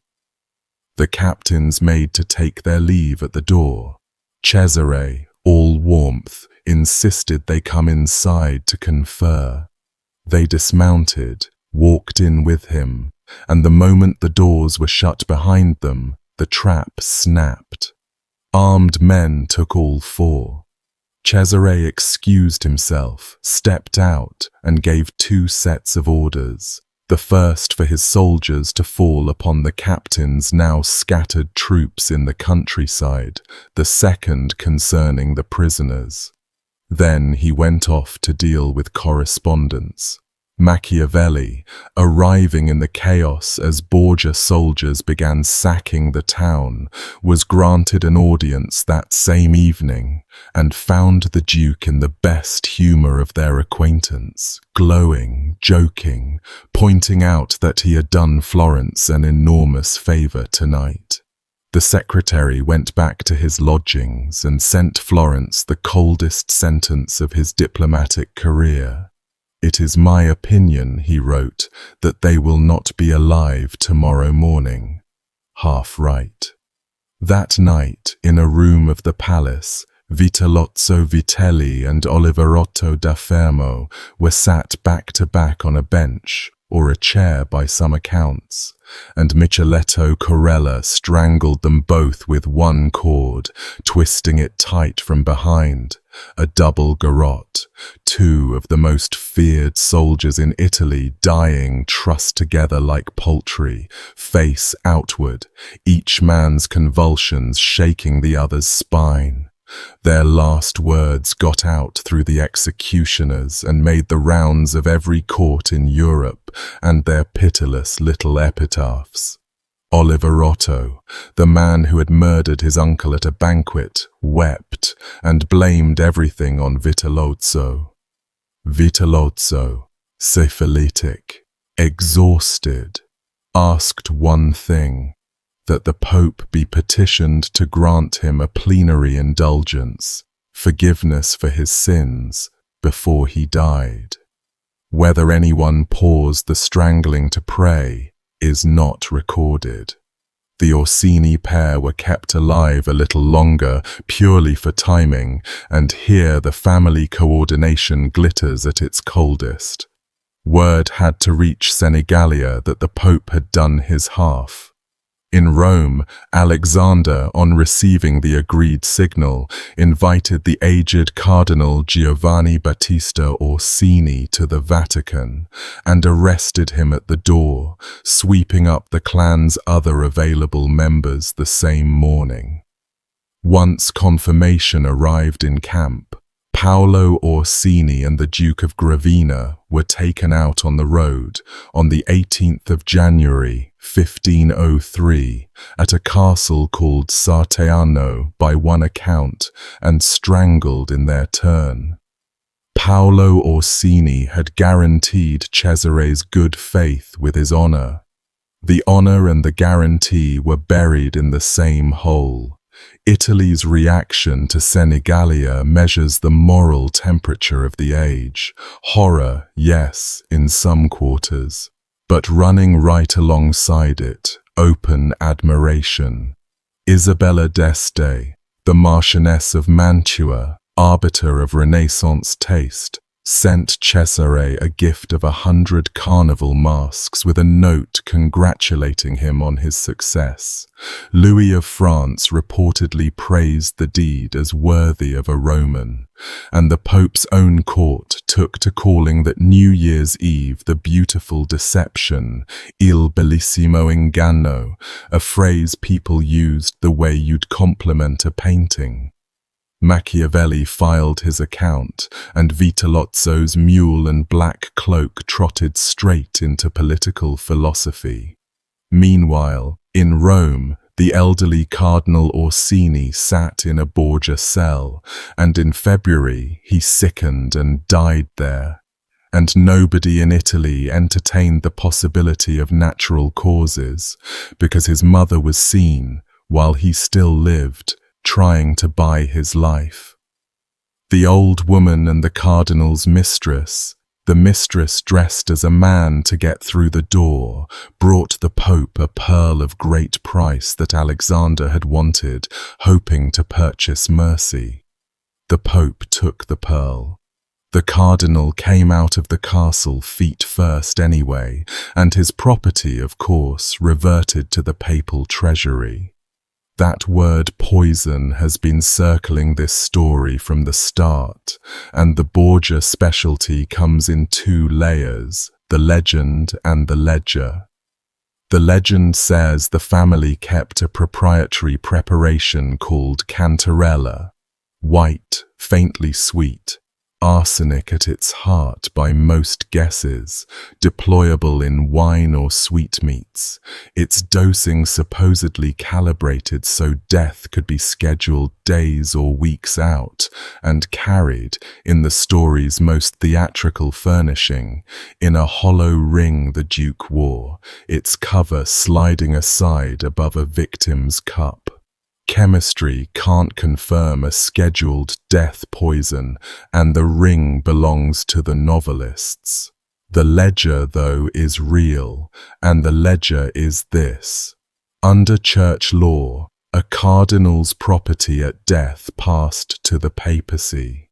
Alexander's later years show a striking mortality among precisely the richest members of the college, each death followed at once by a very well-documented transfer of assets. Cardinal Orsini, February 1503, we've just watched. Cardinal Michele of Venice, one of the wealthiest men in the college, died in April 1503 after 2 days of violent vomiting, and his palaces were sealed by papal officers before the body cooled. The estate reckoned at over 150,000 ducats. And in the case of Michele, uniquely, the story comes with an ending, because the following year, under the next pope, a man from Michele's own kitchen was arrested, put to torture, and confessed that he had administered poison to his master, on commission, he said, from the Borgias, naming his paymasters before he was hanged. A confession extracted on the rack for the benefit of the Borgia's worst enemy is not laboratory evidence, and summer Rome killed rich and poor alike with malarial fevers that mimic every symptom in these accounts. Set the deaths in a row, though, follow the money after each one, and you understand why every wealthy churchman in Rome by 1503 treated a dinner invitation from the palace as a medical event, and why one of them, Cardinal Adriano da Corneto, would soon be sweating through an evening we're about to attend. Contemporaries even priced the phenomenon. The Venetian envoy relayed the going joke that the Pope fattened his cardinals like capons for the table. Standing over all of it was the strangest political partnership in Europe, the old Pope and the young Duke. Ambassadors by 1503 were reporting a dynamic between father and son that had quietly inverted. Alexander adored Cesare, funded him, defended him, boasted of him. The envoys agreed on all that, and the envoys also agreed on the other thing, that the Pope was afraid of him. The Venetian dispatches say it almost in those words, that the Pope loves his son and fears him too. Visitors described Alexander waiting on Cesare's convenience, excusing his son's absences, his silences, his refusals to appear, in the plaintive tones of a parent managing a dangerous adult child. The 70-year-old Pope remained a force, cunning, tireless, cheerful, hosting his suppers and his dancing girls to the end. But the direction of the family had passed downward, and everyone transacting with the Vatican understood that the white-haired man on the throne was, increasingly, the public face of the masked man in the tower. One ambassador summarized the arrangement with a merchant's clarity, that the Pope now did nothing of importance except what the Duke wished. Roman wits, who risked their tongues doing it, put the same observation in blunter shapes. Alexander, for his part, seems to have regarded his son with the pride of a craftsman contemplating his masterpiece and his monster in one body. He had, after all, built him the legitimation bulls, the teenage bishoprics, the red hat at 18, the release from the red hat, the army, the license. Every stage of Cesare Borgia had been drafted, signed, and sealed by his father, and if the finished work now frightened its maker at close range, that is a very old story, told here with tiaras. Cesare's own habits in these months, as the ambassadors describe them, had settled into something nocturnal and strange. He rose in the afternoon, gave audiences after dark or not at all, kept even his father waiting on his schedule, and went about, when he went about, masked. Giustiniani, the Venetian, complained that securing an interview with the most powerful man in Italy was like negotiating with an apparition. And Rome, watching the masked figure and its armed shadow pass at midnight, filled in the face underneath for themselves, the beautiful prince or the syphilitic ruin, take your pick. His energy, when it engaged, still astonished people. All-night rides between cities, decisions of enormous consequence delivered in minutes. His father worried aloud to ambassadors about his son's furies. By the spring of 1503, the good-natured duke controlled the Romagna, Urbino, and Camerino, held Tuscany and the great houses of Rome in fear, commanded the best small army in Italy, and stood, at 27, closer to founding a Borgia kingdom in central Italy than anyone had a right to expect a pope's bastard could ever come. Every piece of it rested on one aging, energetic, 72-year-old life in the Vatican. Cesare knew that better than anyone, and had, he later insisted, planned for every version of his father's death. What he had not planned for was the sequence the summer actually delivered. August in Rome was the killing season. Everyone knew it. The marshes breathing fever over the city, the rich decamping to hill towns if they could. On the 6th of August, 1503, the Pope and his son did something men of their experience should perhaps have skipped. They rode out to a vineyard supper in the evening air at the villa of Cardinal Adriano da Corneto, one of those wealthy churchmen we just discussed, and dined outdoors into the night. Within the week, several of the party were ill. The cardinal host sickened and eventually recovered. Alexander went down on the 12th of August with fever and vomiting. Cesare went down at nearly the same hour, worse. Rome, being Rome, produced its explanation instantly, and the explanation was almost gleeful. Poison, obviously, and better still, their own. The story that swept the city, and then Italy, and then into the chronicles, ran that the Borgias had come to that supper, intending to remove their rich host by the usual method, that flasks had been prepared, and that a servant, confused or suborned or simply thirsty, had poured the wrong wine, so the poisoners drank their own vintage. Divine justice, arranged as farce. Historians incline heavily toward the duller killer, the season's malaria, tertian fever, which was cutting through the whole city that month, and the Ferrarese ambassador wrote home, while both men lay sick, that given the season and the bad air, the illness was no surprise to anyone. The legend never cared, and honestly, the Borgias had spent 11 years teaching Italy to reason exactly this way about sudden illness after dinner. They were, in the end, convicted by their own jurisprudence. For 6 days, the two of them burned in parallel rooms in the Vatican, and the drama split in half. In one room, a 72-year-old body losing. They bled Alexander heavily, 13 ounces on the 15th of August, and cardinals gathered, and on the 18th he confessed, heard Mass, received extreme unction, and died at Vespers. In the other room, the strongest constitution in Italy fighting for its life at the exact moment that life's entire architecture depended on being on horseback. Cesare's fever burned so high that his physicians reached for the heroic measures of the age.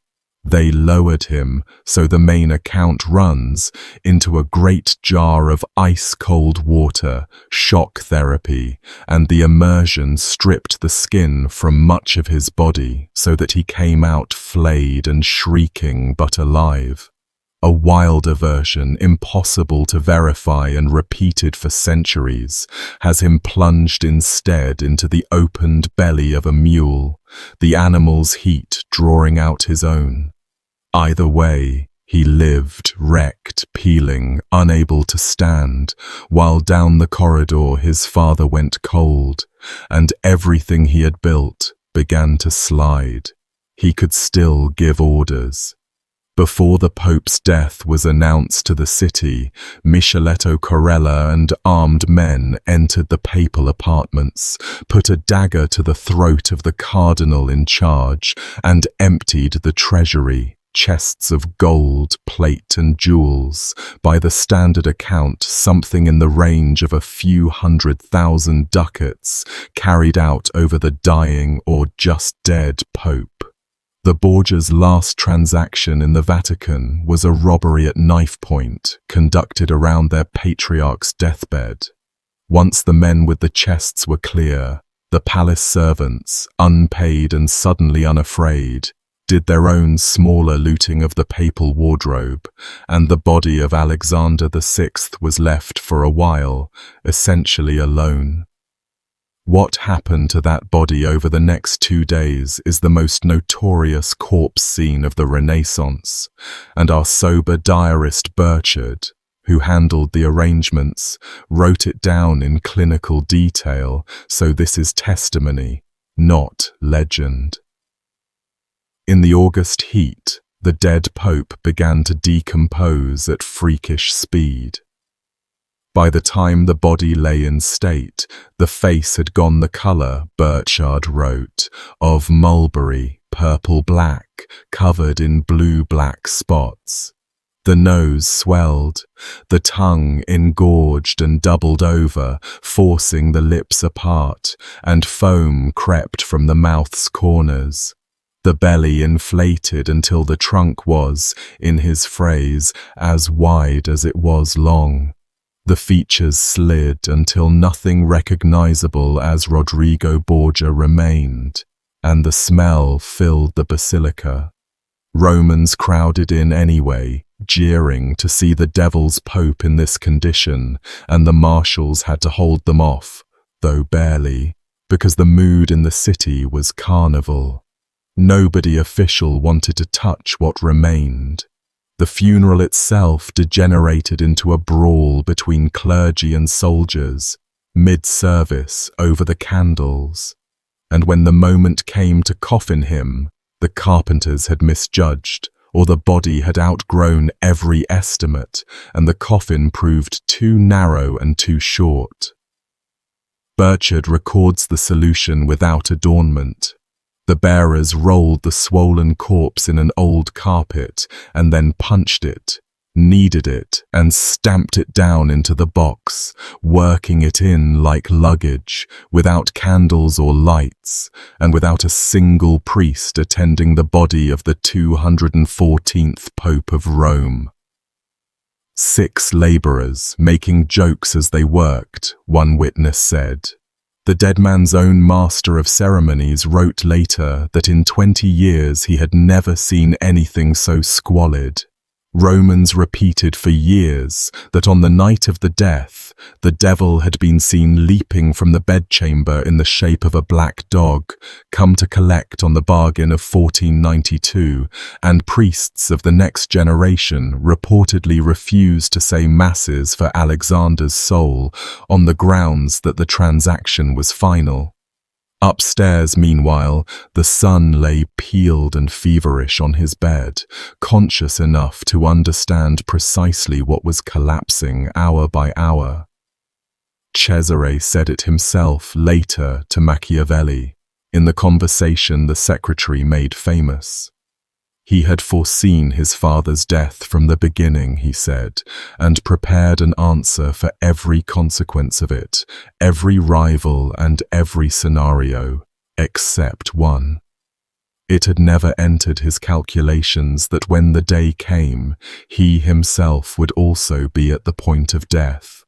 All the contingency planning in Italy, and the one variable he never priced was his own bloodstream. Machiavelli, who admired him this side of idolatry, wrote that judgment into the prince, that the duke's structure was sound, that he had laid his foundations excellently, that only an extraordinary and extreme malice of fortune, two catastrophes landing the same week, brought him down. Whether you find that analysis persuasive or a touch too kind to the analyst's favorite subject, the machine did exactly what Cesare feared. The Romagna's enemies moved on his cities within days.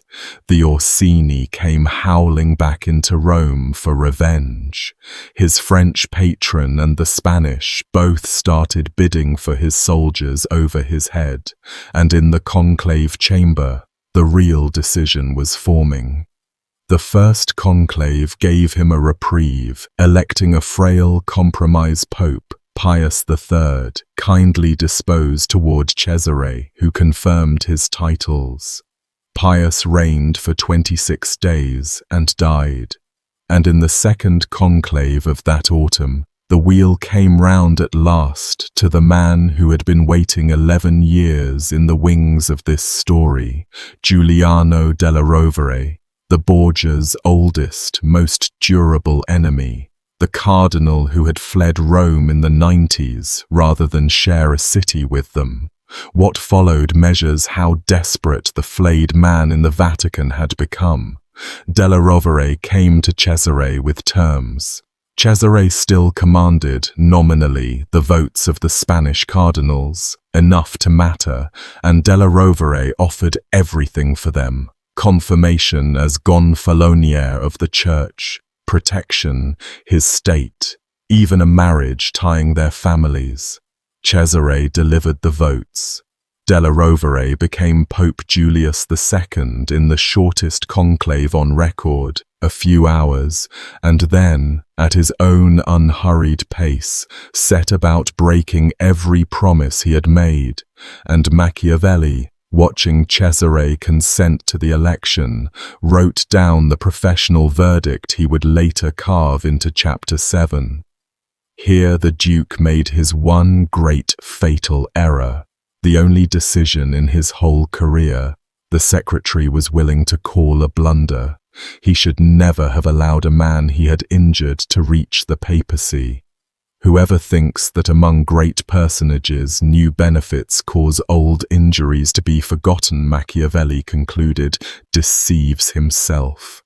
The Duke had believed his own indispensability, believed a pope would need his sword more than he'd savour his ruin, and he was wrong, and it ruined him.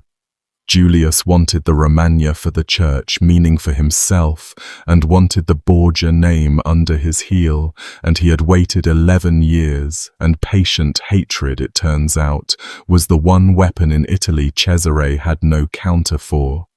Machiavelli was in Rome for all of it, sent to watch the conclave, and his dispatches from those weeks give us the last close portrait of Cesare anyone bothered to paint. And it is a portrait of disintegration. The secretary, who had spent a year describing an inscrutable force of nature, now described a man visibly coming apart. The Duke was changed, he reported, irresolute, suspicious, veering between unfounded confidence and rages that alarmed his own household. One day, Cesare talked grandly of the armies he would raise. The next, he raved against fortune, against the Spanish cardinals, against everyone who had failed him. His illness sat on his face, the sallow ruin of its shocking visitors who remembered the handsomest man in Italy. Machiavelli, whose admiration had never been sentimental, recorded the decline with the same cold accuracy he'd applied to the triumphs, writing that the Duke was letting himself be carried away by his bold confidence into believing that other men's words were more to be relied on than his own deeds had ever suggested, and, as the winter deepened and Julius tightened the screws, that little by little the Duke was slipping into his grave. One audience stayed with the secretary particularly. Cesare, cornered and furious, unleashed on him a torrent of bitterness and threats against Florence that went on so long that Machiavelli finally excused himself mid-tirade, and the dispatch describing it carries, between its lines, something no other document in this story attaches to Cesare Borgia: pity. The unraveling, once it began, ran with horrible speed. Julius demanded the surrender of the Romagna fortresses. Cesare refused, was detained, bargained, gave up some castles, was rearrested when the passwords he supplied turned out sour, and spent the winter as a prisoner in the Vatican's Torre Borgia, lodged, with a jailer's sense of humor or without one, in the very apartments where Micheletto had strangled Alfonso of Aragon 3 years before. Word of that address choice reached Lucrezia in Ferrara, who was writing everywhere on her brother's behalf, and one report says she took it exactly as it was meant. By the spring of 1504, his last fortresses had fallen or sold themselves, his soldiers were wearing other men's colours, and Micheletto himself had been caught and put to torture by the new regime, questioned specifically. The record notes about the deaths of Alfonso of Aragon and the drowned young lords of Faenza and half a dozen others. Whatever the strangler said under torture has not survived, and a Roman tribunal remarkably later turned him loose, and the man walked away from this entire narrative into a minor military job in Florence, of all destinations, hired on Machiavelli's recommendation, of all sponsors. History has a taste for arrangements like that.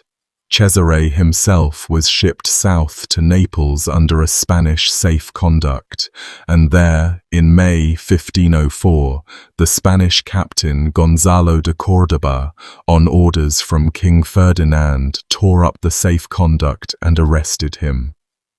In August, they put him on a ship for Spain, and Italy, which had spent 5 years learning to sleep badly because of him, watched Il Valentino leave in chains. He was 28. He would never see Italy again. Spain gave him 2 years of stone rooms. The first was the castle of Chinchilla, inland from Valencia, a fortress on a crag in his family's own ancestral country, and even there, ruined and closely guarded, he remained recognizably himself. The story told of Chinchilla, preserved in the Spanish accounts, is that during a walk on the tower platform with the castle's governor, Cesare, chatting pleasantly about the view, suddenly seized the man and tried to throw him bodily over the parapet, 100 feet to the rocks, planning to take the keys from a corpse. The governor, younger and a wrestler, broke the grip and pinned him. After that, they moved the prisoner somewhere more serious, the castle of La Mota at Medina del Campo on the Castilian plain, a keep whose walls still stand today, and whose tower held him through 1505 and into 1506, in a cell near the top, roughly 100 feet above the base of the wall. His name still had gravity, though, even from a cell. Ferdinand of Spain and the French crown went on wondering whether the caged general might be worth aiming at somebody. His brother-in-law, the King of Navarre, worked channels for his release, and his sister never stopped.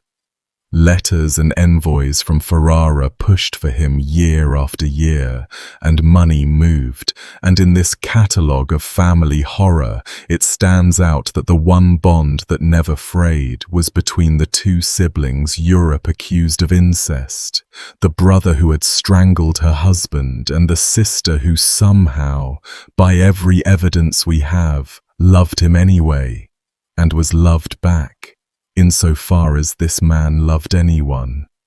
Queen Isabella died, Castile wobbled between factions, and in the confusion, sympathetic grandees, the Count of Benevente chief among them, decided the famous prisoner was worth stealing. The escape came on the night of the 25th of October, 1506, and it went wrong in the exact way you'd expect a 100-foot rope descent to go wrong. A rope had been smuggled up to the cell over time. A servant went down first, and the rope came up short, far short by some accounts, and the man had to drop the remaining distance in the dark, and the fall shattered him. Cesare went next, hand over hand down the tower, and either the alarm was raised and the rope was cut from above, or the same shortfall claimed him too, and he dropped from a height onto the ground below, smashed his hands, and by most accounts broke bones and tore himself badly enough that he couldn't stand. The waiting horseman slung him across a saddle like baggage. His servant, too broken to move and impossible to carry, was left where he lay beneath the wall, and the guards found him there, and what became of that loyal man, the accounts don't bother to record. Cesare was carried cross-country, hidden, healed enough to ride, and smuggled by stages to the coast and around to the little Pyrenean kingdom of Navarre, where his brother-in-law King John reigned, and where, in December 1506, the ruined Duke rode into Pamplona, the city that had once, 16 years earlier, received him on paper as its 15-year-old absentee bishop. Europe took notice, the way you notice a wolf missing from its trap. Machiavelli, hearing the news in Italy, thought the story so improbable he initially discounted it. What was left of him at 31, Navarre now saw up close. The beauty that had been proverbial was gone, the face scarred and marked by the disease, the body carrying the tower fall badly, the fortune gone, the duchies gone, the French pension and even his French wife's revenues formerly stripped by King Louis, who had no further use for him. Two things remained, the name and the craft. King John of Navarre had a civil war on his hands, a rebellion led by the Count of Lorraine, backed by Ferdinand of Spain, and in his battered brother-in-law he possessed one of the most experienced captains alive. So Cesare Borgia's last title was Captain General of the Little Army of Navarre, and his last war was a hill campaign against a border count, about as far from the throne of central Italy as European soldiering could offer. He took the work seriously, that has to be said. Contemporaries describe him reorganizing the Navarrese forces with all the old precision, and when the army moved against the rebel-held town of Viana in the first days of March 1507, the Captain General rode at its head, and if his motto crossed his mind on that road, either Caesar or nothing, he could count on his fingers how much distance remained to nothing. Viana's town surrendered quickly, and the siege settled around the castle above it, where Lorine's garrison held out awaiting resupply. The night of the 11th of March brought the weather for it.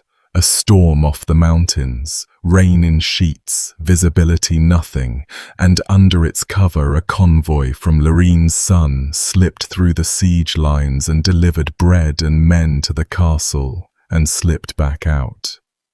At first light on the 12th of March 1507, the besiegers discovered the humiliation, and the man who had taken Urbino by a forced march and gutted his own captains at a handshake reacted to this village-scale trickery with a fury that the chroniclers describe as something close to possession. He armed, took horse, and led a pursuit out of the town gate at the gallop, and here the last of his luck expressed itself, because he rode better and faster than every man behind him, and in the rain and broken country the pursuit strung out, and the Captain General of Navarre alone, far ahead of his own troops, went down into a ravine after the enemy rearguard. The men he was chasing were 3 of Lorine's knights, professional soldiers, and when they saw a single rich armoured horseman plunging into the gully behind them, cut off from any support, they simply turned around. What happened at the bottom of that ravine took a few minutes and no one on his side saw it. They came at him from more than one direction. A lance caught him at the armpit, the joint in the armour, and went deep, and he was brought off his horse, and on the ground the 3 of them made thorough work with lances and blades. When his body was recovered, it carried more than 20 separate wounds, some counts say 23, others 25. And the men who did it had no idea who they had killed. To them he was expensive armour and a fine horse, so they stripped him where he lay, the engraved armour, the weapons, the clothing, everything down to the skin, and left him. When the pursuing Navarrese finally found the body, the most feared man of the age lay naked in the mud of a Spanish gully, unrecognizable to strangers, rain-washed, holed like a practice target, and someone, in the one gesture of the whole scene resembling respect, had covered his genitals with a flat red stone, a broken roof tile by the commonest telling. That was the entire funeral honor of the field. A tile. One tradition adds a last turn, that Lorine's men, learning afterward whom they'd butchered, sent word along, and that when the news reached King Ferdinand of Spain, he received it with relief, and when it reached Italy, more than one city rang bells. King John of Navarre, to his credit, refused to let it end in the mud. The body was carried up into Viana, washed and laid out, and the king gave his brother-in-law a state funeral with the honours of a captain general, the little Navarrese court in mourning behind the coffin of a man most of Europe was toasting the death of. He was buried in front of the high altar of the church of Santa Maria in Viana, in a marble tomb, with an inscription that survives in transcription and says, in essence, "Here lies in a little earth he whom all the world feared, he who held peace and war in his hand." Even the tomb wasn't allowed to rest, and this coda might be the most extraordinary afterlife of any body in the whole period. A generation or two later, a bishop of Calahorra on visitation scandalized that such a man lay in consecrated ground before an altar. Some say his family had old scores against the Borgias, ordered the tomb demolished and the remains cast out of the church. Local tradition, doing the bishop one better, holds that the bones were deliberately reburied outside, under the public way in front of the church door, so that men and beasts would walk over Cesare Borgia until the end of time. And for about 400 years, that's precisely what happened. Generations of Viana's farmers and their carts and children crossed daily over the trampled remains of the man Machiavelli called the model of the new prince. The bones were dug up and examined in 1886, identified, studied, reburied, exhumed and verified once more in 1945. In 1953, the town moved him to a marble slab outside the church wall, labelled Generalissimo of the armies of Navarre and the church, still not quite inside. And only in 2007, on the 500th anniversary of the ravine, after long argument and by permission of the Archbishop of Pamplona, was what remains of Cesare Borgia finally carried back through the doors of Santa Maria and laid inside the church, 5 centuries after a bishop threw him out of it. The Archbishop's stated reasoning had a shrug in it. Whatever the man's sins, 500 years is long enough, and the church forgives. The news out of Viana travelled slowly, and where it landed shows who this man had actually mattered to underneath the fear. In France, at a quiet manor called La Motte-Feuilly, it reached the wife he had spent perhaps 4 months with, 8 years earlier, and never once revisited. Charlotte d'Albret was around 24 or 25, raising their daughter Louise, a girl of 6 who had never in her life seen her father's face. Charlotte had every reason in the world to remarry, a young, well-born, well-dowered widow of a notorious husband who had abandoned her before the child came. Instead, she put on full mourning and never took it off. She draped her rooms in black, hung her walls in black, had her furnishings and even, tradition says, her plate done in black, and lived the remaining 7 years of her life as a professional widow to a man Europe was celebrating the death of, devoted to prayer, to charity, and to the daughter. She died in 1514, still in black, still his. Nobody has ever satisfactorily explained it, whether it was love from those few months, or piety, or a dignity she refused to surrender, and I've stopped trying to pick. Louise Borgia grew up, inherited what could be salvaged of the Valentinois claims, married twice into the high French nobility, and carried the blood quietly forward. Her descendants thread into the French aristocracy, and the line eventually brushes against names as unexpected as royalty itself. The dukes of a later France counted her among their ancestors, so the fratricide of the Tiber has, scattered across Europe, living descendants to this day. Louise was the legitimate child. Cesare had at least 2 others, born of unnamed women during the Italian years, and their fates make one of the quietest ironies in this whole account. The boy, Girolamo, grew into trouble, drifting through the courts of his aunt's Ferrara and beyond, and surfaces in the records attached to a murder case, his father's blood running true. The girl is the astonishment. Camilla Lucrezia Borgia, illegitimate daughter of the most feared man in Italy, was taken in by her aunt Lucrezia at Ferrara, raised gently, and entered the convent of San Bernardino there, where she spent the rest of a long life as a nun and eventually as abbess, renowned across the city for learning and holiness. She lived until 1573, nearly 70 years after the ravine at Viana, and when she died, the Ferrarese spoke of her as something close to a saint. Contemporaries who knew her lineage marveled at it in writing. The daughter of Cesare Borgia and the grand-niece of Alexander VI, dying in the odor of sanctity behind convent walls, praying daily, presumably, for souls that needed every word of it. Whatever ledger the universe keeps on families, hers is an entry worth knowing about. In Ferrara, the news reached Lucrezia.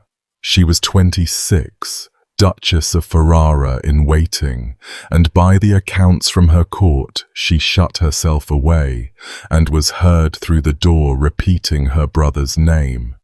One of her attendants recorded that she called out for him through the night. She ordered memorial masses and paid, for years afterward, for prayers for his soul, this from her own purse, discreetly, in a court that preferred the Borgia connection unmentioned. The rest of her life is its own story and could carry its own video someday, but the shape of it matters here as the counterweight to everything we've watched. The woman half of Europe's pamphleteers had cast as a poisoner, and worse became, over 17 years in Ferrara, one of the most respected ducal consorts in Italy, a patron of poets and an able administrator who governed the state competently when her husband was at war, increasingly religious, wearing, under the brocade, a penitent's hair shirt in her final years. Her body, meanwhile, did to her what dynastic marriage did to most women of her rank, pregnancy after pregnancy, and in June of 1519, at 39, she was delivered of a premature, stillborn daughter and took childbed fever. Knowing exactly where things stood, she dictated a letter to the reigning Pope, Leo X, and it survives, and it's among the most quietly devastating documents this family produced. Having suffered greatly in a difficult labor, she wrote, her illness now pressed her so far that she believed her end near, and so, as a Christian, although a sinner, she asked the Holy Father for a last blessing for her soul. She died on the 24th of June, 1519, 10 days after the birth, with her husband, by his own account in a grieving letter, unable to bear it without tears. Of Vanozza's 4 children, the daughter with the blackest legend was the only one who got a deathbed, a sacrament, and a husband weeping honestly beside her. The rest of the family settles quickly. Vanozza de Catanei herself, the innkeeper matriarch, outlived 3 of her 4 children, kept her taverns and vineyards, grew rich, grew pious, endowed chapels, and died in Rome in 1518 at 76. Given, remarkably, a semi-official funeral with the papal court in attendance, the mother of the Borgias buried with honors by a Rome that had spat on her son's name. Geoffrey, the youngest, whose wife's affections had allegedly helped kill one brother, plodded on in Naples, unremarkable to the end. Sancha of Aragon died young, in 1506, still in her 20s. Little Rodrigo of Bisceglie, Lucrezia's son by the strangled Alfonso, was left behind in the south when his mother went north to Ferrara, the Este having no interest in raising Borgia baggage, and mother and son essentially never saw each other after her remarriage.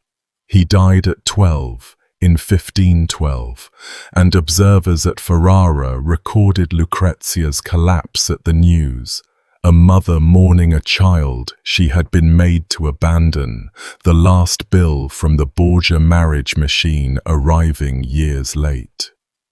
Giulia Farnese, La Bella, had slipped out of the Pope's favour a few years before the end, replaced by younger company, and went back to being a provincial nobleman's wife, then a widow managing her little territory with notable competence, dying in 1524, with her scandal already passing into legend, and her brother, the petticoat Cardinal, still climbing.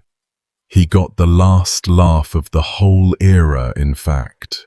Alessandro Farnese, whose red hat had been the price of his sister's bed, became Pope Paul III in 1534 and reigned for 15 years, so the Borgia scandal machine ended up manufacturing, at one remove, a future pope.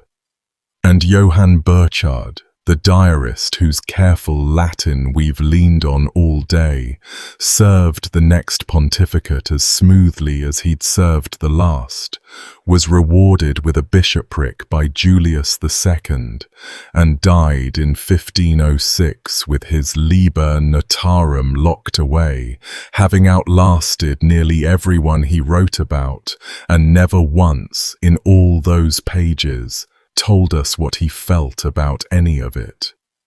And the infans Romanus, Giovanni, the boy of the two contradictory bulls, wandered adulthood as a minor courtier trading on a surname that opened doors and then closed them, turning up in Lucrezia's Ferrara household under the diplomatically impossible label of her brother, and dying obscurely past mid-century, the last man alive who might have known what he actually was, if even he knew. One more figure claims his paragraph, the man with the cord.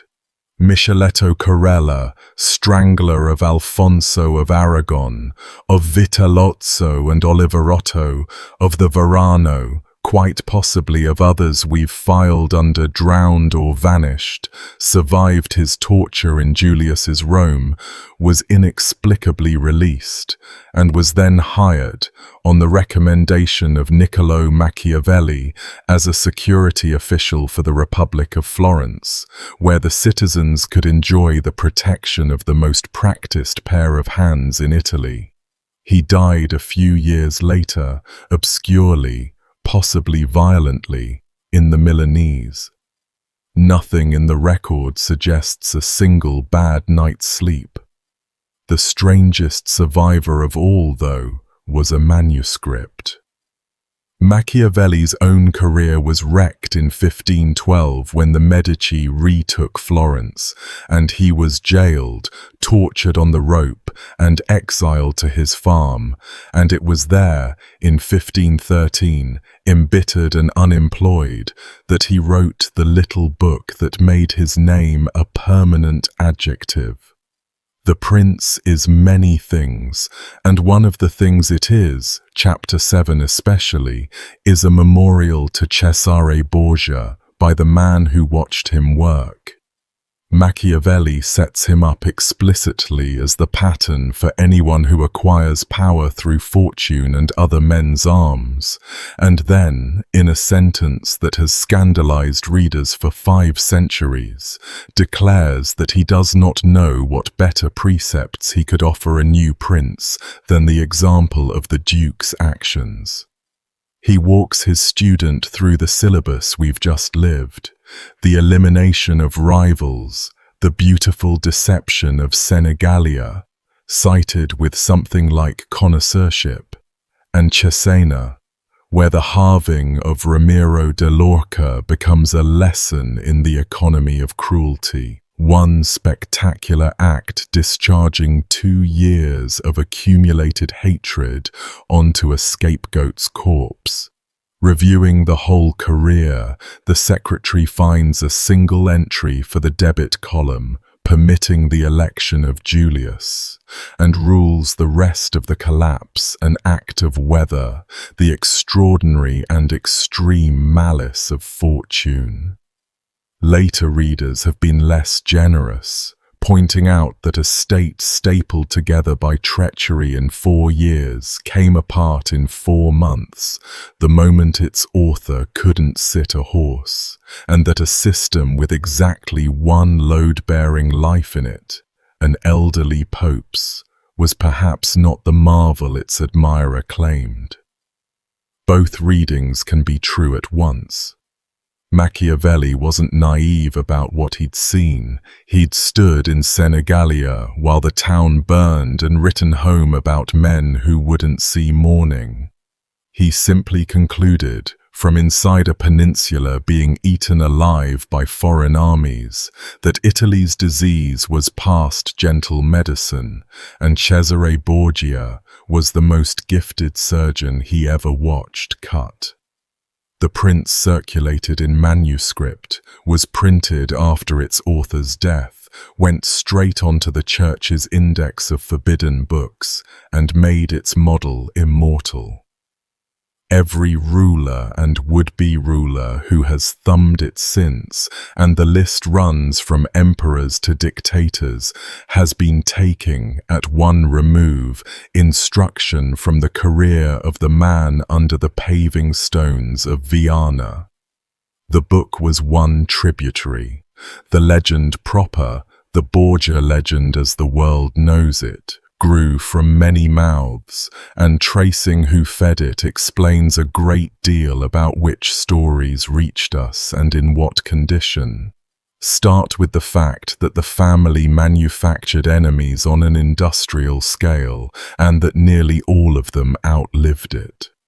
The dispossessed lords of the Romagna and their heirs, the Sforza whom they'd cuckolded in print, the Orsini and Colonna they'd tried to exterminate, the Neapolitan house whose prince was strangled in his sickbed. Every one of these had stories to tell, and every reason to tell them at maximum volume. Julius II spent a decade actively encouraging the blackening, reportedly refusing to live in the Borgia apartments because the sight of his predecessors' portraits on the walls disgusted him, and the frescoed rooms were locked up and left dark for centuries, a sealed crime scene in the middle of the Vatican. The chroniclers who fixed the era on paper, Guicciardini above all, wrote as Florentine patriots with scores to settle, and where the record offered 2 versions, they reached for the darker with both hands. Then the Reformation arrived, and for Protestant Europe, the Borgias were a gift beyond accounting, the papacy's own case against itself, and the pamphlets ran the incest and the poison and the chestnuts through the printing presses of half a continent. By the time the 19th century's Romantics took the material up, it had marinated for 300 years. Victor Hugo built his play Lucrezia Borgia around a poisoning matriarch in 1833. Donizetti had it singing on the stage of La Scala within the year, and Alexandre Dumas installed the family in his celebrated Crimes with the cantarella and the hollow ring polished to a high novelistic gleam. Every later generation found the family a new stage, and the hollow ring kept flipping open on cue in each retelling. Underneath 5 centuries of that, the verifiable sediment sits where we found it today, in Burchard's dry Latin, in the two contradictory bulls, and in the bodies pulled from the river with their hands bound, and everyone who looks gets to decide where the sediment ends and the sculpture begins. What nobody gets to decide away are the corpses.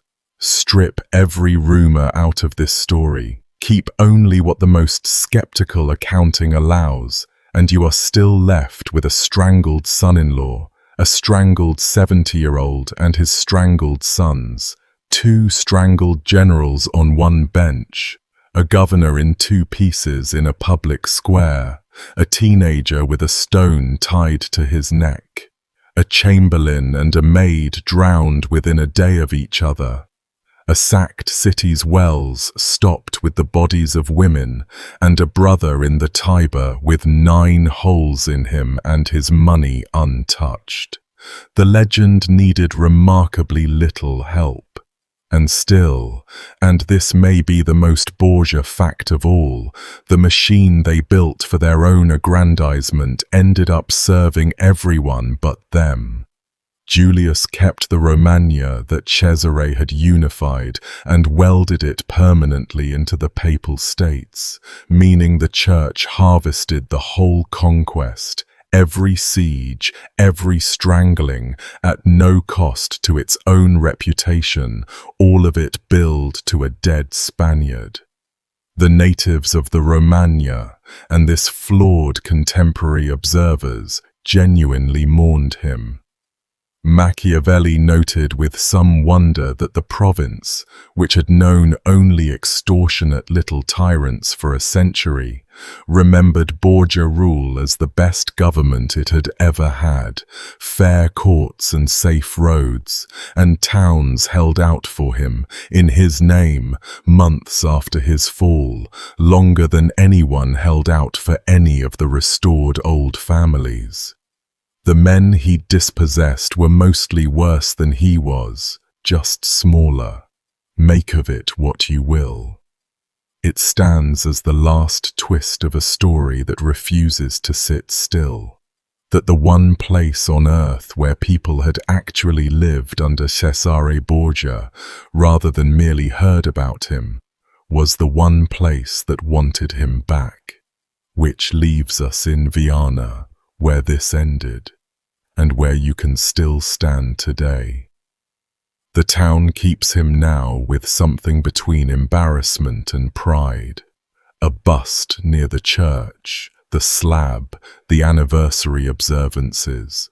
Down the road, the ravine where 3 knights who didn't know his name put more than 20 holes in him is ordinary Spanish farmland, and nothing marks it. Inside Santa Maria, under the floor, lies whatever 400 years of foot traffic left of the man, the trampled residue of either Caesar or nothing, and it strikes me every time I sit with this story that of the 2 options in his motto, he managed, in the end, to achieve both.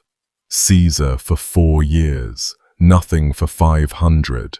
And the church he was thrown out of took him back in 2007 with a shrug and a blessing, 5 centuries of interest forgiven, the doors closing behind the bones of the brother who was suspected and the duke who was feared, the naked dead man in the rain with a broken tile for a shroud. That's where I'll leave him. If you made it all the way here, you're my favorite type of person, and I'd love to hear which moment of this one is going to stay with you. The woodcutter's shrug, the coffin in the carpet, Charlotte in her black rooms. Drop it in the comments while it's fresh. If these long sit-downs with history's darkest people are your thing, subscribing helps more than you'd think. And if you want to go a step further, the Patreon and the YouTube memberships are what keep the research piles on my desk growing. Links for both are down in the description and in the pinned comment.